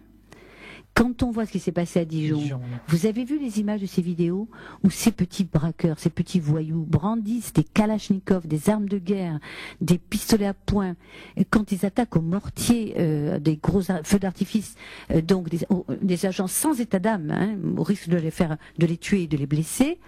Je dis que oui, il faut que nos policiers soient armés, qu'ils soient protégés, parce que sinon, c'est l'anarchie, c'est la chanlie la plus totale. Et je dis qu'on paye aujourd'hui le laxisme. C'est pas par erreur que c'est dans des villes socialistes que ce genre de problème se développe. Parce que l'angélisme... François Rebsamen. Ben oui, je pense à lui. Et je pense à Nantes, et je pense à tant d'autres cités. Des villes de droite, on a un peu plus de sécurité, et peut-être que c'est pas si mal que ça pour les habitants. Moi, je sais que j'ai été traité de tous les noms parce que c'était mon combat. Je regrette rien, je regrette pas la vidéosurveillance. Je peux vous dire que le commissariat de police de Montauban est très heureux d'avoir une police municipale et qui lui apporte d'abord des élucidations faciles grâce à la vidéoprotection, puisqu'ils viennent chercher des images, ils viennent les réquisitionner, et les magistrats aussi quand ils en ont besoin. Mais en outre, je peux dire que heureusement qu'on a une police de nuit, alors que depuis des années, on n'avait plus de BAC à Montauban. Ce n'est pas normal qu'une ville de la taille de Montauban n'ait pas de BAC. Il a fallu que je me mette en colère pour qu'on nous rétablisse une BAC l'après-midi, qui fait d'ailleurs un très bon boulot. J'ai même brigade anticriminalité. Voilà, qui est là quand même pour faire le travail difficile de la nuit, parce que c'est pas la même délinquance la nuit qu'en journée. Il ne s'agit pas de mettre des procès-verbaux pour des excès de vitesse. Il s'agit vraiment d'être confronté à des moments difficiles. Et là, il faut des gens de sang-froid, des gens qui n'aient pas peur, parce que ils prennent des risques, et moi je les soutiendrai toujours. Alors quand on parle de violence policière, ça me met terriblement en colère. Ça voudrait dire qu'on érige en principe le principe de la violence, alors que c'est tout le contraire. L'avocat, le policier est là pour, au contraire, assurer la protection et garantir contre la violence. Le jour où on n'a plus de policiers, eh bien, je crois que là, on pourra se faire beaucoup de soucis. Parce qu'il y a des gens sans état d'âme qui ont envahi nos cités, qui sont un peu partout en France, plus ou moins dans certains endroits que d'autres, mais qui sont là tout à fait armés et très largement armés. D'ailleurs, c'est un vrai scandale, le commerce des armes. Je ne comprends pas comment ça peut circuler de cette manière. Bon, je ne sais pas où ils se les fournissent. En tout cas, ils sont armés et on le sait. C'est la raison pour laquelle notre police municipale, par exemple, a des réquisitions de hall d'immeubles. Vous savez, ça faisait partie de la panoplie que Nicolas Sarkozy avait offert dans le cadre d'une loi que j'avais votée justement sur la prévention de la délinquance et la sécurité. Quand vous étiez député. Quand j'étais députée à l'époque, c'était la possibilité pour la police en général, mais la police municipale en particulier, de demander aux bailleurs d'immeubles, aux copropriétés, la possibilité de pouvoir rentrer dans les halls d'immeubles pour pouvoir assurer la sécurité dans des voies privatives. Eh bien, je peux vous dire qu'heureusement, grâce à ça, nos policiers peuvent régulièrement inspecter les caves des halls d'immeubles des cités que nous avons au Chaume et que nous avons à Beausoleil-Bas, et que quelquefois, dans des faux plafonds, on trouve des armes. Et de la drogue, bien sûr. Parce que tout ça, malheureusement, ce qui passe à Dijon, ce qui se passe partout, c'est tout simplement un conflit de territoire entre des bandes armées qui défendent leur business. L'économie parallèle et souterraine, qu'il faudrait quand même un jour vraiment devoir s'attaquer réellement. Nous, c'est pas notre rôle, la police municipale, vous l'avez rappelé. Normalement, tout ce qui relève des délits, de l'infraction et de l'enquête, à part la circulation, c'est normalement le travail du commissariat, c'est le travail de la gendarmerie, sous le contrôle du procureur ou du préfet. Eh bien, nous faisons tout ce que nous pouvons faire, en tout cas. Nous ramenons les dealers au commissariat, nous essayons de donner des informations quand nous savons, par les remontées des habitants, par la vidéoprotection, qu'il y a là des commerces de dealers très installés. Et je suis étonnée qu'on n'arrive pas à enrayer tout cela. Je suis étonnée, je vous le dis franchement, en tant que maire. C'est l'objet de conversations que nous avons régulièrement, puisque tous les 15 jours, évidemment, on est suspendu par le devoir de réserve. Aujourd'hui, je ne vois plus le commissaire, je ne vois plus le directeur de cabinet du préfet. J'espère qu'après le 28 juin, on va pouvoir retravailler ensemble. Tous les 15 jours, normalement, travailler ensemble pour orienter donc nos actions, coordonnées évidemment avec la police nationale, avec laquelle nous avons des conventions de partenariat. Je m'en réjouis, qui fonctionnent plutôt bien. Mais sincèrement, sur le trafic de stupéfiants, je trouve qu'on est un peu laxiste et qu'il faudrait vraiment que la police et que la justice fassent son travail. Parce que le problème, il est quand même là, essentiellement là. Déjà, quand j'étais avocat, le juge d'instruction, et ça remonte une vingtaine d'années, disait, si vous m'enlevez le trafic de drogue, j'ai quasiment plus rien dans mes dossiers d'instruction. Parce que c'est la source de violence, c'est la source d'escroquerie, c'est la source de tout ce qu'on peut déplorer, malheureusement, en matière de sécurité. Donc voilà, aujourd'hui, je suis inquiète. Je suis inquiète parce que nous avons un président de la République, permettez-moi de faire un petit passage national, qui à la fois va vous dire, fait dire par son ministre de l'Intérieur qu'il condamne les violences policières et qui dit que notre police est raciste. Et qui de l'autre côté, quand il voit qu'il a mis le feu, comme toujours, parce que c'est le roi de la division lui aussi, et quand il voit qu'il a mis le feu partout, que tout le monde est vent debout, à ce moment-là, tout d'un coup, il fait un mea culpa, il dit je ne recommencerai plus, vous êtes les meilleurs, vous êtes les plus beaux et les plus forts. Ça marche pas à tous les coups. Au bout d'un moment, je crois qu'il a perdu beaucoup de crédibilité. Donc en tous les cas, non, les policiers sont pas racistes. Il peut y avoir, bien sûr, des brebis galeuses, comme dans tous les métiers, il peut y avoir des bavures, il faut qu'elles soient condamnées. Ça existe partout. Je suis avocat, il y a des avocats qui commettent des fautes professionnelles. Il y a des médecins qui font des bêtises aussi. Il y a des assurances pour ça. On est là pour rendre compte. Dans chaque profession, il n'y a pas de profession qui soit intouchable. Et les policiers, comme les autres, s'ils font des bêtises, il faut qu'ils soient punis. Mais si par système, mais c'est scandaleux. Moi, je vous dis que c'est scandaleux. C'est un vrai. Et je comprends qu'ils soient en colère, vraiment. Je comprends qu'ils soient en colère. J'espère que tout ça va rentrer dans l'ordre. Mais comment voulez-vous qu'aujourd'hui, qu'il y a le feu à Dijon, vous les motiviez pour aller au contact de gens qui sont armés comme ils sont armés, parce que ça rigole pas, hein, après les avoir insultés, quasiment, on leur a dit qu'il faut pas qu'ils commettent de violences policières. Non, c'est tout n'importe quoi. Ce pays est vraiment mal gouverné. Bon, mais ça, c'est un autre sujet. Puis également, il faut une réponse pénale adaptée. Vous l'avez dit aussi. C'est important, ça aussi. La période, vous savez, on me parle toujours des années Sarkozy. Bon, Sarkozy, il a été président de la République il y a 10 ans, hein. Mais depuis là, on a eu Hollande pendant 5 ans avec Madame Taubira. Madame Taubira, on ne dira jamais assez. Garde des Sceaux, ministre de la Justice, le mal qu'elle a pu faire à la justice. Et aujourd'hui, on le paye. Et je crois que quand on me dit que Macron est de droite, je suis désolée. S'il était de droite, la première chose qu'il aurait faite, c'est d'annuler tout ce que Madame Taubira avait elle-même annulé. Les peines planchées, vous l'avez répondu. Mais c'est tout le contraire. Madame Belloubet, elle a ouvert les portes de prison à tous les gens qui étaient en fin de peine, mais qui étaient quand même de vrais voyous. On a que ce qu'on met, puisque aujourd'hui, on les retrouve, y compris moi, nous, à Montauban. On les connaît, ceux qui sont sortis de prison. Et on les a retrouvés, évidemment, au cœur des trafics de drogue habituels. Bon, voilà. Donc, il faudra bien qu'un jour, là aussi, on ait des vraies peines exemplaires et des vrais, parce que je crois, moi, excusez-moi, mais je crois à la sanction, et je crois que la sanction, elle a un pouvoir pédagogique. Et quand on n'a plus peur de rien, et c'est le cas aujourd'hui de mineurs qui ont 13-14 ans, qui tiennent tête à nos policiers, là, on peut se faire du souci, vraiment. Au niveau de la commune, donc du coup, vous l'avez dit, augmentation peut-être pour le prochain mandat du nombre de caméras. Je l'ai déjà dit, vous avez raison de le rappeler, dans mon projet principal, nous allons augmenter nos effectifs aussi, notamment la nuit. Je suis en train de recruter parce que malheureusement, notre situation à Montauban, elle n'est pas trop mauvaise, bien sûr, on n'a pas. Mais je vois que notre société est en train de se déliter, et je veux être sûre de pouvoir répondre pour des cas graves à des situations que je n'espère pas, vraiment du fond du cœur. Mais je crois qu'il faut arrêter avec l'angélisme dans ce domaine. Donc oui, je l'ai dit, je me souviens plus des chiffres, mais je crois qu'on passerait à 100 caméras. On a déjà 100 caméras aujourd'hui, donc on augmentera bien sûr nos caméras. On va refaire d'ailleurs tous nos locaux de ce qu'on appelle le CSU, le Centre de Supervision Urbaine, l'endroit où on a nos agents vidéo 24 heures sur 24, 7 jours sur 7, qui scrutent donc les caméras. Comme on a augmenté le nombre des écrans, il faut qu'on ait un centre plus grand. Donc ça fait partie des constructions que nous ferons, que nous adapterons pour le prochain mandat. Comme la cuisine centrale, ça n'a rien à voir, mais plus on se développe, et même plus on a besoin de locaux adaptés. Et par ailleurs, le dispositif de voisins vigilants aussi, qui a donné ses preuves. Et puis nous continuerons à mener nos actions de prévention habituelles, bien sûr, parce que la prévention, ça fait partie aussi de la sécurité, avec un élu spécifique sur la prévention, un élu spécifique sur la sécurité. D'accord. Et justement, vu qu'on parle de votre projet politique, ce dernier s'intéresse également au développement culturel de la ville. Il faut se rendre à l'évidence, les Français vont quasiment exclusivement se déplacer sur le territoire national durant les congés d'été. Et peu partiront en vacances à l'étranger.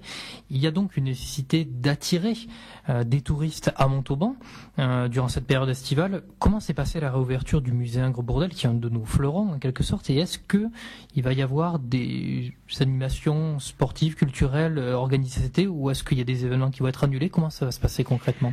Alors on n'a pas cessé de s'adapter tout au long de cette période de confinement, parce que quasiment tous les jours qu'on avait une circulaire, un décret, un différent. Donc évidemment tout a été fermé dans un premier temps, et puis petit à petit, on le voit aujourd'hui, tout petit à petit s'ouvre.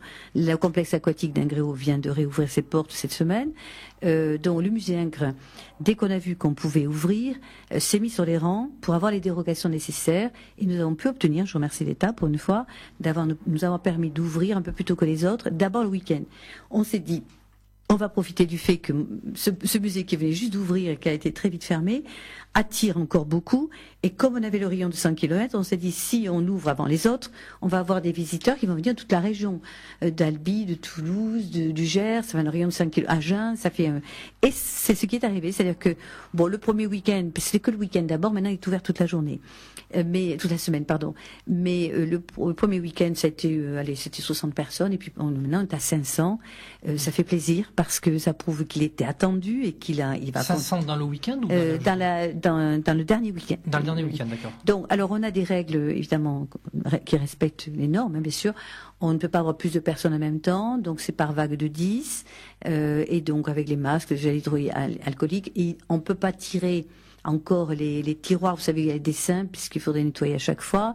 On ne peut pas accéder au numérique pour les mêmes raisons, mais par contre, on peut visiter toutes nos salles. On ne peut pas aller à la salle du Prince Noir, parce que dans les règles sanitaires, il faut avoir une entrée, une sortie différente. Là, on ne peut pas assurer que c'est une seule entrée. Oui. On ne peut pas faire ça. Vous voyez, on a essayé de... La salle du Prince Noir, celle qui est tout à fait au fond, où il y a l'exposition Constellation. Oui. Mais grâce d'ailleurs à tous les artistes, ils ont maintenu, et le Louvre surtout, nous a permis de continuer. Il nous avait prêté des œuvres, vous savez, qui sont dans la salle d'exposition temporaire, avec ce magnifique tableau, vous savez, sur le dernier héritier de Philippe d'Orléans, et qui est la dernière acquisition du Louvre d'Ingres, mais il y a également donc d'autres, il y a un Picasso, il y a des œuvres magnifiques. Ils nous ont prolongé le prêt de ces œuvres. On a un très bon partenariat avec le Louvre, et je les remercie. Donc, ce musée va attirer du monde, va continuer à attirer du monde, et on s'en réjouit. Maintenant, on se dit, il faut qu'on les garde, les gens à Montauban. Donc, il faut qu'on, à côté de ça, de ce fleuron, vous l'avez dit, il faut qu'il y ait des animations. Par exemple, le soir, sur une semaine, je crois, ou 15 jours, on va remettre le mapping, vous savez, le son et lumière qu'on a mis au dos du musée au moment de Noël. On va le remettre le soir pendant... Donc des projections sur le musée. Oui, ces projections, c'est un petit film qui montre les projections pour la réouverture du musée. Au fond, comme ce sera aussi la réouverture. Et ça permettra de dire aux gens qui auront visité le musée, restez ce soir parce que vous allez voir, il y a un super mapping. Et donc, ils iront au restaurant, ils iront au café, peut-être à l'hôtel. C'est le but, ça, pour faire travailler tous les commerçants qui ont été fermés pendant cette période. Et en même temps, les Montalbanais quand même. Donc, on a envie, pour tous ceux qui ne peuvent pas partir en vacances et peut-être qui ne pourront pas partir ou à l'étranger ou tout simplement plus loin. Donc, on a un programme raisonnable parce qu'il faut respecter les règles de distanciation qu'on a pu financer grâce aux économies qu'on a faites, notamment sur la fête de la musique. Et donc il y aura de tout. Il y aura pour les petits, il y aura des jeux d'eau avec de plage qui sera avec de les mousses, des ballons, des contes pour enfants, des rendez-vous des minots avec les magiciens, le cirque. Il y aura pour les plus ados de l'électro, des concerts de pop, de rock, d'électro, de la musique classique, de la danse, du théâtre. Je crois que j'avais vu un cinéma. Une boulisterie. Ah oui, une plage. On va faire une plage sur l'esplanade des Fontaines. Et il y aura des concours de pétanque avec ce qu'on appelle une boulisterie animée avec de la musique, de soir pour faire la fête. Tout ça, évidemment, je vais en oublier. Il y a le cinéma en plein air aussi. C'est ce que je veux dire, pardon, excusez-moi de me le dire, de me le rappeler. Tous les dimanches soirs.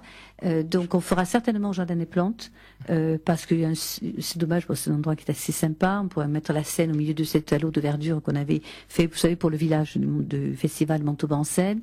Avec des concerts aussi. Des concerts qu'on mettra soit sur la place nationale. Il y a par exemple Franck Tézan, vous savez, avec Offenbach qui fera un petit, son petit spectacle, enfin pas le spectacle qu'il donnera en intégralité, mais enfin un extrait. Voilà. On essaie de faire travailler aussi nos artistes locaux parce qu'ils ont à la peine aussi, puisqu'ils ont dû annuler tout leur petit concert, leurs réservations, les mariages, tout a été arrêté et pour certains ils sont en grande difficulté. Donc l'idée c'est à la fois de faire travailler ceux qui en ont besoin et en même temps de faire la fête, de sortir. On a baptisé ce programme Enfin l'été. Voilà, donc on le dévoilera après les élections puisque voilà, je suis en campagne, mais il est prêt. Très bien. Concernant également la thématique de la mobilité, vous nous aviez fait part à ce micro de votre volonté de densifier l'offre de stationnement dans la commune. La construction actuelle du parking de la cathédrale a d'ailleurs repris il y a plusieurs semaines de cela. Est-ce que la mobilité ainsi que les transports seront des thématiques clés pour vous lors de ce second tour ? Eh bien, moi, vous savez, je surveille tout ce que fait l'État. L'État veut mettre... Maintenant, les milliards, on les trouve comme on veut. Apparemment, c'est formidable. Donc, il y a des milliards pour l'industrie, il y a des milliards pour tout, mais tant mieux. Enfin bon, pour les collectivités, j'espère qu'ils ne nous oublieront pas. Et j'ai vu qu'il y avait aussi, pour le ferroviaire, ils avaient prévu, là aussi, de relancer un plan ferroviaire.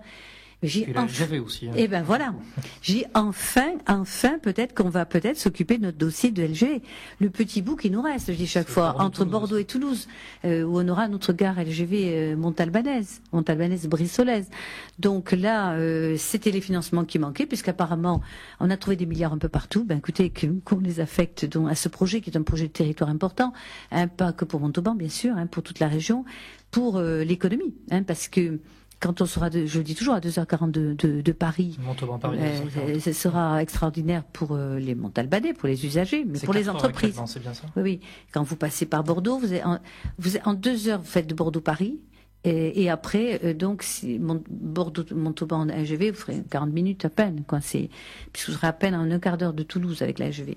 Donc, on attend ça avec impatience depuis longtemps. Le grand débat public, moi, j'y ai travaillé depuis 2005. Vous voyez, on l'avait annoncé en 2015, 2020, 2026. Bon, en fait, c'est pas le problème. Tout est prêt à partir, puisqu'on a déjà défini le réseau. Le tracé de la ligne est arrêté. Vous qui êtes juriste, la DUP qui permet de préempter les terrains nécessaires pour le foncier a été votée, délibérée et les recours sont épuisés, donc elle est actionnable, si j'ose dire. Maintenant, reste plus qu'à trouver l'argent. Et l'argent, c'est pour une partie les collectivités, pour une autre partie c'est l'État et pour une autre partie c'est peut-être un opérateur privé comme Vinci avait fait le premier tronçon entre Paris et Bordeaux. Donc voilà, il n'y a plus qu'à. Donc c'est une idée c'est comme l'hôpital. Vous savez, bon, puisqu'il y a de l'argent pour l'hôpital, il y a un projet territoire santé comme il y a le territoire d'industrie. Allons-y, enfin, pour l'EHPAD du centre hospitalier de Montauban, pour la maison de retraite du centre hospitalier de Montauban, qui n'attend que ça, qui attend que l'argent. Puisque là aussi, le terrain, il est prêt, il est à l'Arsenal, il est disponible. Le projet, il a été monté par les architectes. Il manque plus que l'aval du conseil départemental. Monsieur Mardegan se fera un plaisir de l'autoriser, je suis sûre. Et ensuite de l'ARS, donc l'État. Et l'argent, voilà. Donc là, quand on voit que c'est les EHPAD qui ont le plus souffert, les maisons de retraite de ce Covid, et que c'est là qu'on a enregistré le plus de décès en France, eh bien peut-être qu'il serait temps d'avoir des maisons de retraite, des EHPAD aux normes sanitaires, aux normes tout simplement d'accessibilité, ce qui n'est pas le cas à Montauban. La maison de retraite du Courfoucault et dans les modulaires, les Algeco qui devaient durer quelques années ou quelques mois et qui sont là maintenant presque depuis 10 ans. Voilà, donc j'espère, voilà, j'abats cette carte supplémentaire qui était dans mon projet, mais qui ne dépend pas malheureusement que du maire de Montauban. Parce qu'en fait, la mairie a donné 10 000 mètres carrés, oui. C'est ça Oui. Et pour justement la construction... on appelle ça le service service c'est pas senior... Pour les personnes âgées. Les personnes âgées, voilà. D'accord. Je cherche le terme exact. Justement, je reviens sur cette question abordée, notamment de la santé. C'est vrai que ces dernières semaines, nous avons vu à quel point les établissements de santé disposent d'une importance capitale. Ah oui. Sur le territoire de la commune, l'offre de santé revêt en conséquence un intérêt certain. Les établissements d'hébergement, et c'est ce que vous venez de dire, pour personnes âgées dépendantes, dits EHPAD, ou encore les hôpitaux publics ont été pleinement sollicités durant une grande partie de cette crise sanitaire et encore aujourd'hui. Quels seront les défis qui attendront le futur maire de Montauban sur le plan sanitaire ? J'ai presque envie de dire tout à la fois. J'ai envie de vous parler déjà de la végétation, du verdissement. On m'avait reproché de n'avoir pas assez apporté de verdure dans cette ville, parce que pour moi, la végétation, la qualité de vie font partie de la santé. Ça commence par là. Si vous vivez dans un endroit agréable, où il fait bon vivre, où on respire bien, où il y a de l'oxygène parce qu'il y a des arbres, où il y a de l'eau à proximité parce que ça rafraîchit, ben j'ai la faiblesse de penser qu'on y est certainement mieux que dans une ville où tout est asphalte, béton et étages sans verdure. Bon, ça c'est le premier point. Ensuite, sur l'offre de santé, on va accompagner, comme on l'a toujours fait, tous les projets privés, donc des maisons de santé, notamment, on en a eu quelques-unes. On essaie après d'encourager, parce qu'après on n'est pas décideur pour tout, mais par exemple, je suis heureuse de voir qu'on a pu développer sur le quartier de Bas-Pays un petit pôle santé à côté de l'école verte de Bas-Pays, où là maintenant vous avez un pharmacien, des médecins, des kinésithérapeutes, des infirmières. Ce sont des projets privés, mais qu'on a encouragés en mettant des terrains à disposition. Enfin, ils ont payé bien sûr, hein, mais donc ça fait partie de l'aménagement du territoire. Il faudrait que l'offre de santé soit bien répartie sur l'ensemble de la ville de Montauban, qui est très étendue. Ensuite, il y a qui est plus étendu que Paris d'ailleurs. Oui, c'est plus étendu que Paris. C'est un problème pour notre voirie d'ailleurs, puisque nous avons 750 km de voirie à entretenir. Donc, sur la santé, il y a les personnes âgées, on vient d'en parler. Il y a tout ce que nous faisons déjà d'ailleurs avec aussi le CCAS, les problèmes des addictions, enfin le forum santé, tout ce qu'on fait, donc tout ce partenariat qu'on a avec toutes les associations qui travaillent contre les addictions, que ce soit la drogue, l'alcool, et notamment en direction des jeunes. Donc tout ça, c'est déjà en place. Nous militerons bien sûr dans ce cadre-là pour le maintien du centre hospitalier de Montauban au centre-ville. C'était le grand débat avec M. Mardegan. Je crois qu'il n'a pas convaincu, la preuve, le résultat est quand même là. Moi, je pense qu'il y a de la place suffisante. Il y a quand même, dans notre hôpital de Montauban, on avait pratiquement 10 hectares, dont une partie sont inutilisés. Dans le fond, il y a des bâtiments qu'il faudrait démolir, et où on pourrait facilement à la fois créer un parking aérien, parce que c'est vrai qu'il y a un problème de stationnement, et on pourrait créer les infrastructures techniques qui manquent, notamment pour un plateau chirurgical. Mais on ne peut pas dire que tout est à jeter. On a quand même fait 70 millions d'euros, un peu plus même 72 millions d'euros d'investissement depuis que je suis maire et présidente du conseil d'administration et de surveillance. On a refait une bonne partie de l'hôpital psychiatrique, on a refait les urgences de foie, on a fait le centre de cardiologie, le centre de soins de suite. Donc on a quand même un hôpital qui est quand même pas complètement déliquescent. Ce qu'il manque, c'est vrai, c'est peut-être un plateau chirurgical de qualité. Enfin, ça, il faut voir avec les équipes et surtout du stationnement. Mais moi, personnellement, et le centre que je viens d'expliquer pour les personnes âgées, ça, c'est sûr. Mais je ne veux pas me dire qu'on aura un centre-ville de Montauban que les personnes âgées et les psys, et que tous les plateaux techniques de chirurgie seront à l'extérieur. Il me semble qu'un hôpital public doit être proche de ses citoyens et doit, les citoyens surtout qui n'ont pas les moyens de se déplacer. Et en votre qualité actuelle de maire de Montauban, vous avez également dû faire face, et on a brièvement parlé, à la délicate question de la réouverture des écoles sur le territoire de la commune. Le président de la République, M. Emmanuel Macron, a fait part lors d'une allocution à la télévision dimanche dernier de sa volonté d'imposer une réouverture le 22 juin de la totalité des établissements scolaires à l'exception des lycées. Êtes-vous, du coup, dans l'expectative par rapport à ce choix opéré par le chef de l'État, ou au contraire, êtes-vous confiante à l'approche de cette date qui, mine de rien, correspond à lundi prochain? Bon, c'est un peu savoureux, un peu comique de voir qu'à 8 jours de la sortie des classes, on va imposer aux enfants de rentrer, alors c'est pas la moindre des incohérences de M. Macron et de ses ministres de dire que l'école est obligatoire mais facultative. Il faut l'entendre, ça. Enfin, un jour, on fera un florilège de tout ce qu'ils ont raconté. Bon, moi, ce que j'aimerais un jour rencontrer tous ces pseudo-conseils scientifiques qui ont élaboré tous ces protocoles sanitaires dans tous les domaines, qui nous compliquent la vie d'une manière que vous n'imaginez pas. Je l'ai raconté sur les écoles, c'est absurde, c'est incroyable. On a commencé par nous dire que les enfants étaient des porteurs sains, donc ils ne pouvaient pas attraper la maladie. Maintenant, après, on s'entoure de super règles de protection, mais qui sont incroyables, excessives. Comment voulez-vous que les parents qui ont déjà peur, parce qu'ils ont vu M. Salomon tous les soirs leur raconter de façon morbide tout le nombre de décès et de gens qui étaient touchés, comment voulez-vous qu'ils aient envie de ramener leurs enfants dans des endroits où on vous dit que peut-être ils pourraient encore être contaminés? Tout ça n'est pas sérieux. Et donc, surtout, ce n'est pas simple. C'est d'une complexité effroyable. Quand vous pensez que c'est pour vos enfants, ils ne peuvent pas jouer au ballon. Moi, je l'ai vu. On a mis de la rubalise autour des zones de jeu. Donc, ils sont dans des cours. Ils ne peuvent pas jouer à Colin-Maillard. Ils ne peuvent pas se toucher. Ils doivent être à 4 mètres de distance. Alors, c'est formidable. On a réduit à 1 mètre. De 4 mètres, non mais on marche sur la tête. À un moment donné, je n'en ris pas. C'est triste parce que c'est tellement absurde. On est chez Monsieur Ubu, quoi. Je sais pas qui peut pondre des choses aussi absurdes au niveau national. J'aimerais les rencontrer, tous ces cerveaux très intelligents. Donc, je ne pense pas, pour répondre à votre question plus précise, on arrivera à convaincre les parents récalcitrants d'amener leurs enfants pour 8 jours à l'école. Je ne sais pas d'ailleurs quelles sanctions ils voudront bien prendre contre cela, mais on parle des parents, mais il faut parler des enseignants. Parce qu'on m'a beaucoup critiqué parce que j'ai dénoncé le fait que quand même, autant il y a des enseignants formidables, des directeurs d'école extraordinaires, qui ont fait le maximum, parce que c'est eux qui ont mesuré les distances des bureaux, etc. Ils ont fait un travail incroyable. Ils ont bien travaillé avec nos propres services. Mais à côté de ça, il y en a quelques-uns, ils veulent pas reprendre le travail. C'est une forme de grève larvée, finalement.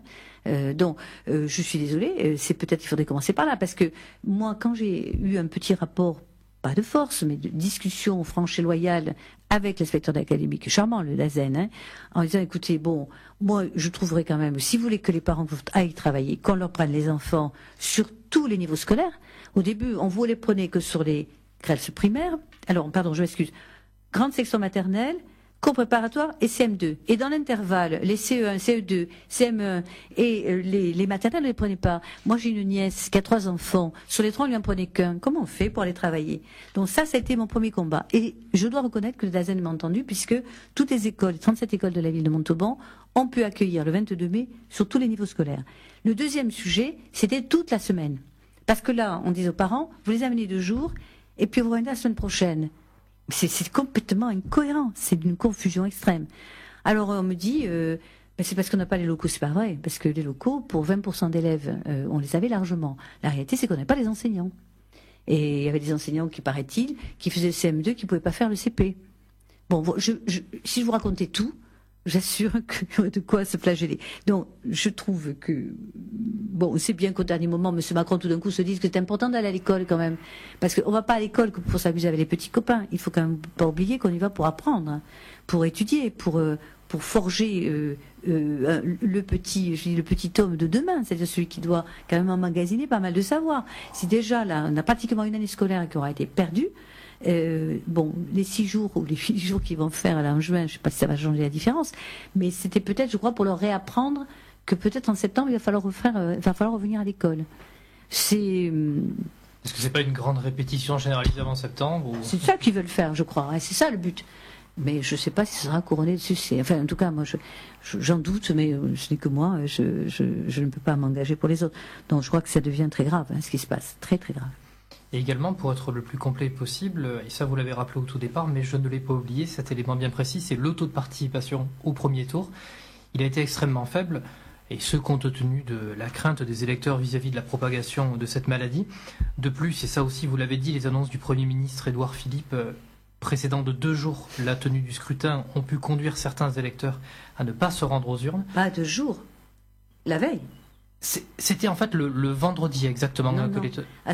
Pardonnez-moi. Ou sinon, après le samedi également, il y a eu d'autres... Le samedi à 22h. La veille, alors autant pour moi. Ah oui, mais il avait pris également la parole le vendredi, si je ne me trompe pas. Puis après, il y avait eu également un autre discours le samedi qui, lui, avait fait encore plus peur, en quelque sorte. Macron nous dit jeudi, vous pouvez aller voter. Et moi, j'ai retenu que Philippe, samedi à 22h, au moment où on ne peut plus faire de procuration, on ne peut pas se retourner, il dit, c'est le Bronx, il faut tout fermer, tout arrêter, la vie s'arrête partout. Écoutez, je me mets à la place des gens, c'est normal, ils ne sont pas déplacés, ils ont eu peur. Ils ont eu peur, oui. Et du coup, est-ce que vous pourriez rassurer les Montalbanaises et les Montalbanais quant aux conditions sanitaires qui seront appliquées lors de ce second tour? Ça, c'est bien que vous le disiez, parce que j'ai lu dans des sondages qui sont déjà un peu anciens, qui ont 15 jours, 3 semaines, qu'il y a encore 50% des gens qui auraient peur d'aller voter. Alors, la première chose, c'est de les rassurer totalement. Je peux vous dire que on a mis le paquet, comme partout en France, d'ailleurs même au premier tour, on n'a pas eu d'incident au premier tour. Mais là, c'est encore mieux, si je puis dire, puisque là, nous avions déjà désinfecté toutes les écoles et les bureaux de vote.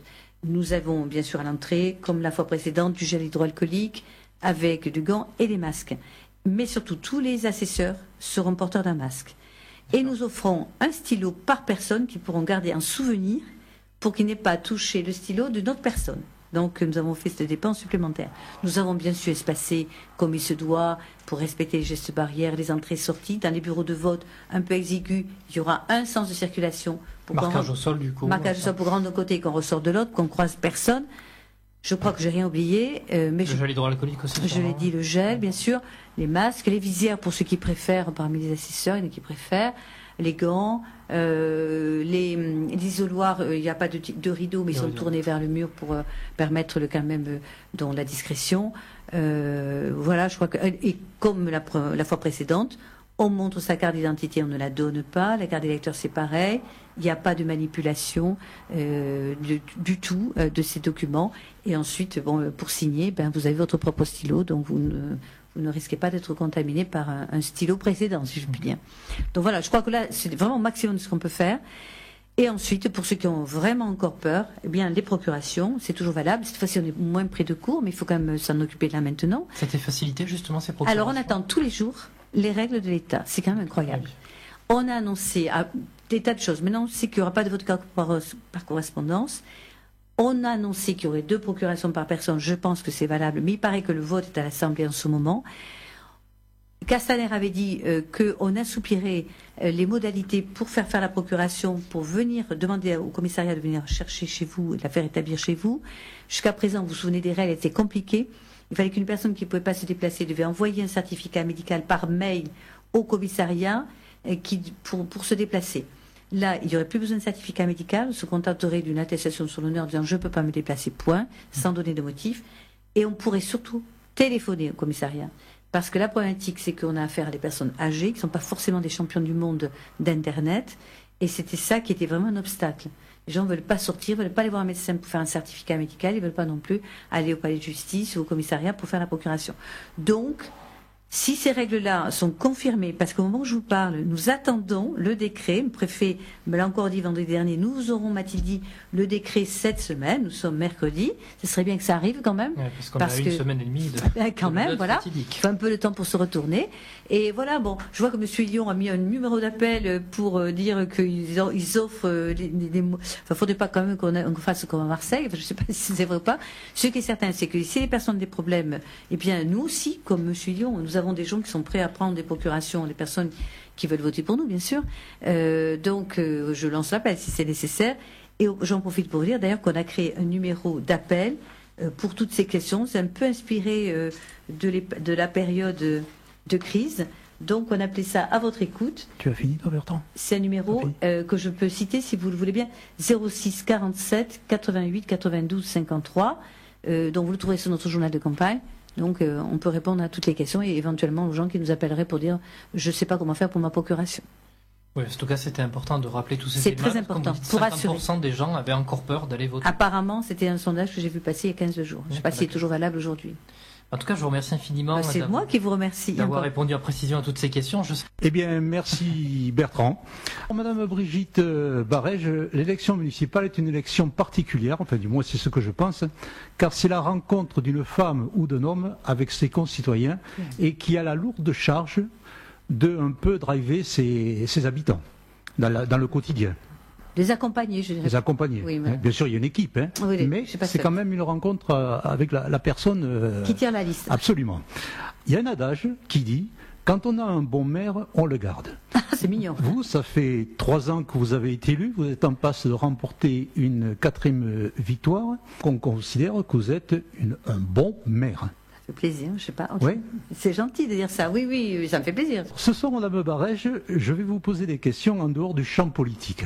Derrière Brigitte Barège, il y a une femme avec sa famille, ses amis, ses passions, ses activités. Brigitte Barège, vos activités, vos passions, ce sont lesquelles? Alors, la lecture, j'aime beaucoup l'histoire et la politique, bien sûr, donc je lis plutôt des ouvrages dans ce domaine-là. J'aime particulièrement, peut-être ça va vous faire bondir, j'aime particulièrement Houellebecq, Zemmour, enfin plutôt, je découvre Onfray.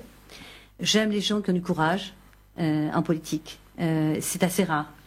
Et le courage d'affronter ce qu'on appelle le politiquement correct. J'ai l'impression qu'aujourd'hui, on a enfin levé le voile et que les gens ouvrent les yeux sur des choses que disaient ces personnes-là et qui étaient contre l'opinion générale, qui étaient contre la bien-pensance.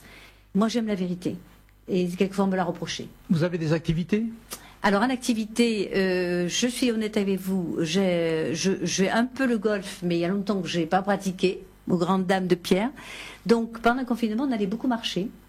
Et j'adore marcher dans des coins naturels. Et notamment, j'ai redécouvert le cours Foucault, puisque moi j'habitais de l'autre côté du Tarn avant, et donc j'allais souvent au Port-Canal. J'adore cet endroit-là. Mais j'adore vraiment. D'ailleurs, on a des beaux projets là-dessus encore pour améliorer ce site magnifique avec un accrobranche, avec des lieux sympas. Enfin bon, je peux pas en parler. C'est dans les tuyaux, on y travaille. Mais j'adore. Ce que j'aime, et c'est vraiment le projet qui me tient peut-être le plus à cœur sur le prochain mandat, c'est ce fameux parc des Deux Rives et ce grand jardin du Tour de Ville. Quand je me penche au-dessus du Tarn, que je suis sur le quai de Verdun, vous voyez à peu près au niveau de Saint-Théodard ou de la DDT. En contrebas, vous avez l'île de la Pissotte. Absolument, oui. Vous avez un endroit, c'est un endroit Natura 2000, où vous avez des oiseaux tropicaux qui nident, des hérons cendrés, des aigrettes pique-bœuf, des oiseaux que vous trouvez en Afrique et qui maintenant passent l'hiver à Montauban. Cet endroit-là est très protégé, donc évidemment, mais j'aurais à cœur quand même de faire découvrir Montalbanais et d'en faire un attrait touristique. Donc dans le cadre de l'aménagement des rives du Tarn, je voudrais que le cours Foucault déjà, on dégage la végétation. C'était autrefois un lieu de promenade en haut et en bas, et qu'on voit cette terrasse qui donne sur le Tarn, la même que sur le jardin des plantes, vous voyez au bout de ce belvédère. Déjà, et que en contrebas, on redécouvre ces chemins de halage qui existaient autrefois, qui permet de tirer les péniches qui amenaient le vin et les draps à Bordeaux à l'époque où Montauban était florissant dans ce commerce. Et que sur ces berges qu'on aménagerait de manière paysagère, comme on l'a su le faire du côté de Sapia avec la protection des crues, et du côté de rive gauche et rive droite, que l'on puisse redécouvrir cette faune et cette flore magnifique que nous avons à nos pieds, que nous ne connaissons pas. Et pourquoi pas, je sais que là je ne me ferai pas les amis, mais je voudrais travailler avec la DDT, avec l'Adréal, avec tous ceux qui protègent tout ça, avec des ornithologues, qu'on puisse approcher l'île de la Pissotte avec des barges à fond plat sans moteur, pour voir de plus près toutes ces espèces magnifiques. Hier soir, je suis allée, il faut y aller vers 21h, passer ces oiseaux blancs qui criaillent, qui arrivent pour se nicher sur ces arbres magnifiques sur cette île, ça me fait rêver parce que je me dis que les Montalbanais savent pas la chance qu'ils ont d'avoir en centre-ville quasiment, on est à 2 pas du musée Ingres, cet endroit magnifique. C'est un très bon projet parce que moi je fais de la photo en amateur et c'est vrai que je râle chaque fois que je vais au cours Foucault pour prendre des photos, il y a toujours des ronces de là tout, il faut qu'on débroussaille, qu'on nettoie intelligemment, il n'est pas question de faire passer un bulldozer, il faut que ce soit fait avec beaucoup de doigté, pour qu'on préserve ce caractère naturel parce qu'on en a besoin, mais en même temps qu'on puisse y aller un peu plus près de l'eau. Parce que là, on est en surplomb, on ne voit pas tout. Bon, donc ça, c'est un beau projet. Pardon, j'aime la nature. Vous avez répondu à notre question, c'était qu'est-ce qui vous plaît dans votre ville, dont vous venez de le dire. Autre question, accordez-vous votre confiance facilement? Trop. Je suis d'un naturel plutôt confiant, plutôt optimiste et plutôt naïf. Et je me suis fait avoir souvent. Et ça m'amuse de penser, pardon, je vous fais une confidence. On le reprochait à mon père aussi, qui était un homme politique, mais bon, qui n'a jamais été parlementaire, mais qui était trop naïf, trop gentil, bon, et confiant. Voilà. Et je m'aperçois qu'en politique, il faut être un peu plus méfiant. Mais en même temps, je me dis que c'est peut-être dommage aussi. Il n'y a pas quand même. Bon, c'est un défaut. Je pense que c'est un défaut et une qualité à la fois. Mais ça peut quelquefois jouer des tours. Ça m'a joué des tours quelquefois. Votre premier trait de caractère, quel est-il? L'impulsivité, peut-être. Je suis travailleuse, je ne sais pas si c'est un. Je suis même méticuleuse, un petit peu des fois un peu trop perfectionniste. Et c'est peut-être compliqué pour les gens qui travaillent avec moi parce que j'aime que les choses soient bien faites.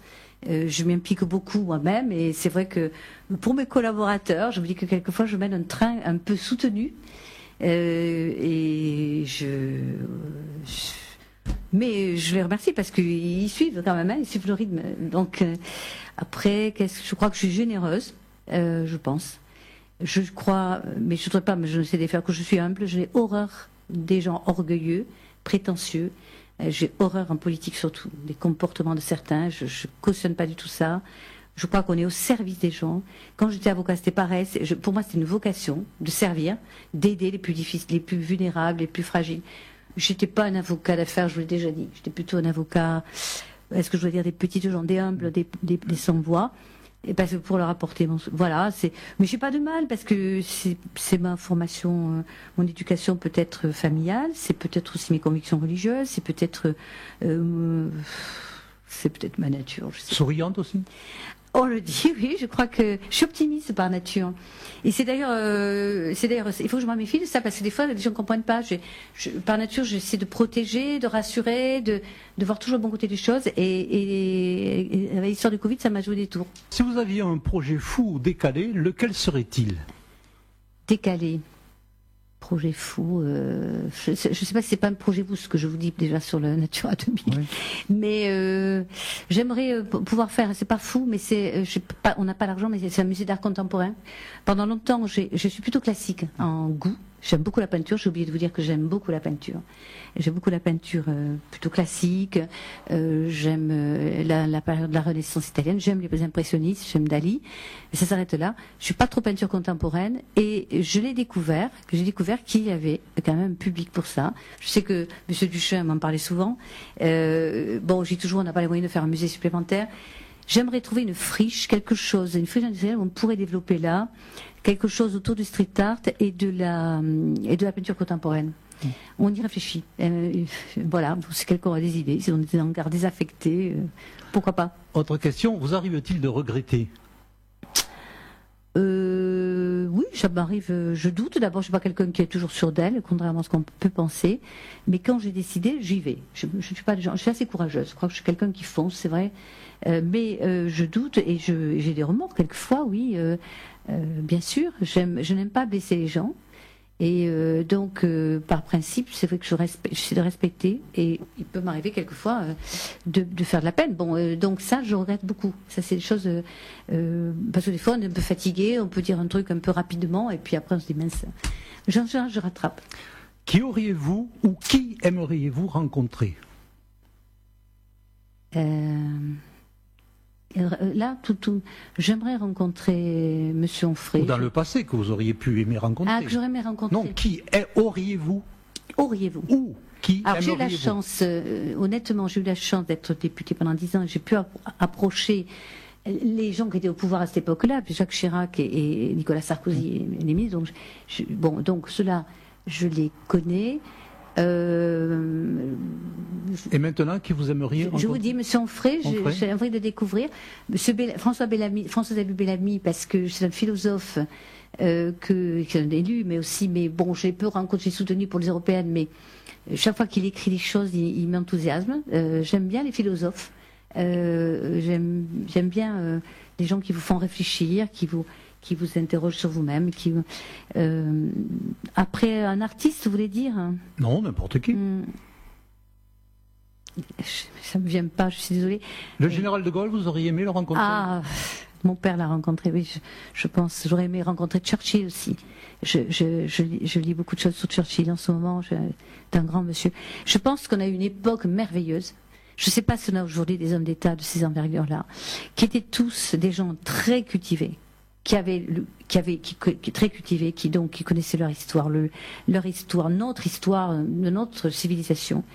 Et aujourd'hui, malheureusement, ce n'est plus le cas. On est dans l'immédiateté, donc on n'est pas dans une connaissance approfondie. Bon, la première, moi j'ai toutes les collections de Charles de Gaulle, puisque mon père était un aficionado, donc il avait, quand papa est décédé, j'ai hérité, parce que mes frères se sont dit, bon, ça c'est pour toi, donc dans la bibliothèque j'ai récupéré, et je les ai pas lus, je vais être honnête avec vous, je les ai pas lus. Demain, c'est l'appel du 18 juin. Je veux faire un texte. Je me dis, bon, je vais peut-être ouvrir. Je voudrais faire quelque chose d'un peu personnel. Oui, j'aurais aimé le connaître. Parce que aujourd'hui, tout le monde s'en réclame. Et c'est un scandale parce que je crois qu'il y a beaucoup qui l'ont combattu à une époque. Oui, absolument. Il est très à la mode aujourd'hui. Mais c'est tout ça, c'est de la comédie. Je n'aime pas l'hypocrisie. Et en politique, il y en a beaucoup. Pour parodier Martin Luther King qui a dit « J'ai fait un rêve », vous, quel serait-il? J'aimerais que notre pays s'apaise, qu'il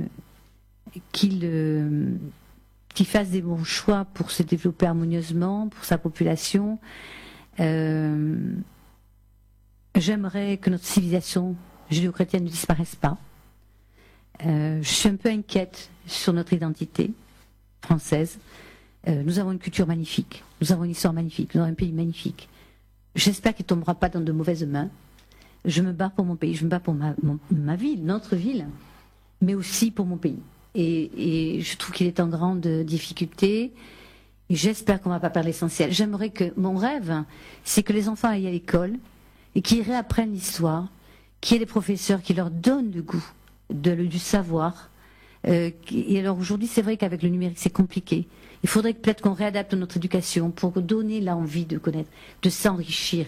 Je crois que la culture, c'est le fondement de notre humanité. Et aujourd'hui, elle disparaît au bénéfice de l'immédiateté, je l'ai dit, des numériques, des choses faciles. Et la culture, c'est merveilleux, on s'en lasse jamais. Moi, plus je vieillis, plus ça m'enthousiasme. Je n'aimais pas Ingres spécialement. J'arrive de Talby, moi, vous le savez. Oui. Donc moi, c'était Toulouse-Lautrec. Bon, donc j'aimais les impressionnistes, j'aimais Toulouse-Lautrec. Ingres, je le trouve un peu classique. Mais plus je l'étudie, plus je le découvre, plus je l'aime. C'est comme Bourdelle. Je le connaissais pas. Et par exemple, vous voyez, c'était un rêve. J'aimerais que le musée Bourdelle, qui à une époque avait dit qu'il offrirait le statue à Montauban, cette statue magnifique que vous trouvez, je ne sais pas si vous avez été au musée Bourdelle à Paris, il y a des grandes statues gigantesques. J'aime beaucoup cette période de Bourdelle avec ces statues, comment on appelle, je cherche le terme, monumentales. Et il y en a une ils avaient offert en 1950, il y a longtemps, j'ai fait les recherches, c'était, je ne sais pas quelle municipalité. C'est une vierge qui a, on dirait une égyptienne, elle est comme une coiffure, et elle tient, c'est très géométrique, elle tient son enfant posé sur vous avez dû la voir, posé sur son bras, là. C'est assez curieux comme construction. Cette statue, punaise, j'ai réécrit à Bourdelle, on serait toujours preneur si vous voulez nous la donner. Je la mettrais bien sur la place de la cathédrale, quelque part, parce que... Ça ferait plaisir à Andrea qui... Oui, voilà, bon, c'était un rêve fou parce qu'ils nous ont répondu que maintenant c'était fini, quoi, ils ne nous donneraient plus. Qu'est-ce qui vous énerve? L'égoïsme, la lâcheté. Je supporte pas ça. Je suis un peu intolérante quand je dis ça. Et l'intolérance, je devrais dire aussi. Ouais, j'aime pas les gens qui mentent, qui n'ont pas le courage de leurs opinions, qui sont lâches. Moi, j'ai payé cher quelquefois dire ce que je pense, mais et l'égoïsme, les gens qui pensent qu'à l'argent, je ne supporte pas ça. Féministe ou tout simplement féminine? Féminine, je revendique, et humaniste. C'est ce que disait Olympe de Gouges. Olympe de Gouges disait je ne suis pas féministe, je suis humaniste, et je me préfère avec le grand H de homme. Mais dans une certaine catégorie de féministes, quand même, parce qu'il y a les extrêmes aussi. Je ne suis pas là-dedans. Justement, je ne suis pas féministe. D'accord. Non, c'est ça. Je dis humaniste. La femme est un homme, enfin un homme au sens large, est un être humain. Et je n'aime pas les excès. Donc dans ce domaine-là, il y a eu beaucoup d'excès. Alors peut-être qu'il les fallait, les suffragettes et tout ça à l'époque, parce qu'elles faisaient valoir leurs droits. Aujourd'hui, je ne suis pas du tout dans les fémènes, tout ça, je ne comprends pas. Je trouve que c'est excessif. Moi, je trouve que la femme n'est pas ni l'inférieure ni supérieure à l'homme. On est complémentaires et on est là pour s'entendre. Bon, on a des qualités, on a des défauts. Moi, je supporte pas la théorie du genre. Je supporte pas qu'on dise que c'est pareil. Un homme et une femme, c'est pas pareil. Et je revendique cette différence. Voilà. Mais je me sens pas inférieure pour autant. Je suis pas impressionnée. Je suis rarement impressionnable. Ça, c'est prétentieux de dire ça. Mais j'ai rencontré des grands hommes. Moi, je tutoie Nicolas Sarkozy. Bon, je ne tutoyais pas Chirac. Mais il en faut beaucoup pour m'impressionner. Brigitte Barège, merci d'avoir répondu à ce questionnaire. Je vais terminer sur un dernier point. Il s'agit d'une application qu'on trouve sur les téléphones portables et qui s'appelle Tell My City et qui sert à signaler à vos services les incivilités de certaines personnes. Notamment, je pense aux dépôts sauvages, ou alors par exemple des branches qui dépassent dans les rues, des haies qui empêchent les gens de circuler sur le trottoir. J'ai eu l'occasion de l'utiliser, les gens sont très réactifs, car une heure après que j'ai signalé le problème, on m'a envoyé un message qu'ils allaient régler cette situation, et le lendemain, on m'a renvoyé un message comme quoi le problème était réglé. Alors je pense qu'il faut le signaler quand ça marche bien. Et alors en plus, je vais vous dire, on est champion de France, on ne le savait pas, oui. C'est une application... Qui c'est qui a mis ça en place, je ne sais plus. On nous a dit, ça a été tellement accaparé par les Montalbanais qu'on est les premiers de France sur cette... oui, et ça marche très très bien, vous avez raison. Parce que je pense que derrière, on a mis les services réactifs. Ouais. Au début, ce n'était pas le cas. Aujourd'hui, tiens, si j'ai un vœu à faire, mais ça c'est pas un vœu, ouais. Je vais pas parler de ça, de la proximité plus que jamais dans mon projet, on l'a mis, vraiment un service de proximité, la vie des quartiers qui existe déjà, je vais amplifier avec en plus une aide spécifique pour tous ceux, je pense à tous ceux qui, la fracture numérique, c'est pas un vain mot, ça existe. Et aujourd'hui, tout se fait par Internet, et les déclarations d'impôts, les factures de téléphone, d'électricité, etc., je pense à toutes les personnes âgées qui ne sont pas capables de remplir ces formulaires. Et là, je veux vraiment développer sur un service public de la ville ce service-là à la population. On le fait déjà, si vous voulez, au CCAS, pour les publics sensibles, mais je pense qu'il y en a plus qu'on ne le croit et qu'il faudrait le mettre à disposition du plus grand nombre. Madame Barège, bonne chance pour le second tour. Vous allez faire un meeting bientôt Alors, il était interdit jusqu'à maintenant. Aujourd'hui, ça y est, ça se relâche. Tous les jours, il y a des règles nouvelles. Donc, nous avons programmé une réunion qui sera en plein air. Le jeudi qui précède le premier tour, je suis encore dans le jeudi 25 juin à 19h à l'hippodrome. Et j'ai mis pique-nique sortie du sac. C'est-à-dire comme ça, si les gens ont peur d'être contaminés, chacun amènera sa nourriture, donc il ne sera pas contaminé. Et on fera ça en plein air, si le temps le permet, évidemment. Donc, avec les distances nécessaires, de façon à quand même se retrouver un peu, parce que on est un peu malheureux quand même de faire une campagne comme ça. Quand même, et si vous êtes élu, vous faites une fête ou pas? Je suis superstitieuse, je ne prévois jamais à l'avance. Bien sûr qu'on fêtera ça, je l'espère.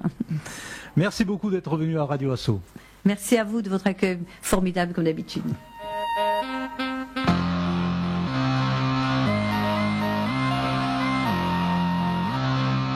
Vous étiez sur Radio Asso en compagnie de Serge Carivin, Bertrand Sergue, Madame le maire, Brigitte Barège. Donc restez bien fidèles à Radio Asso, la radio qu'il vous faut.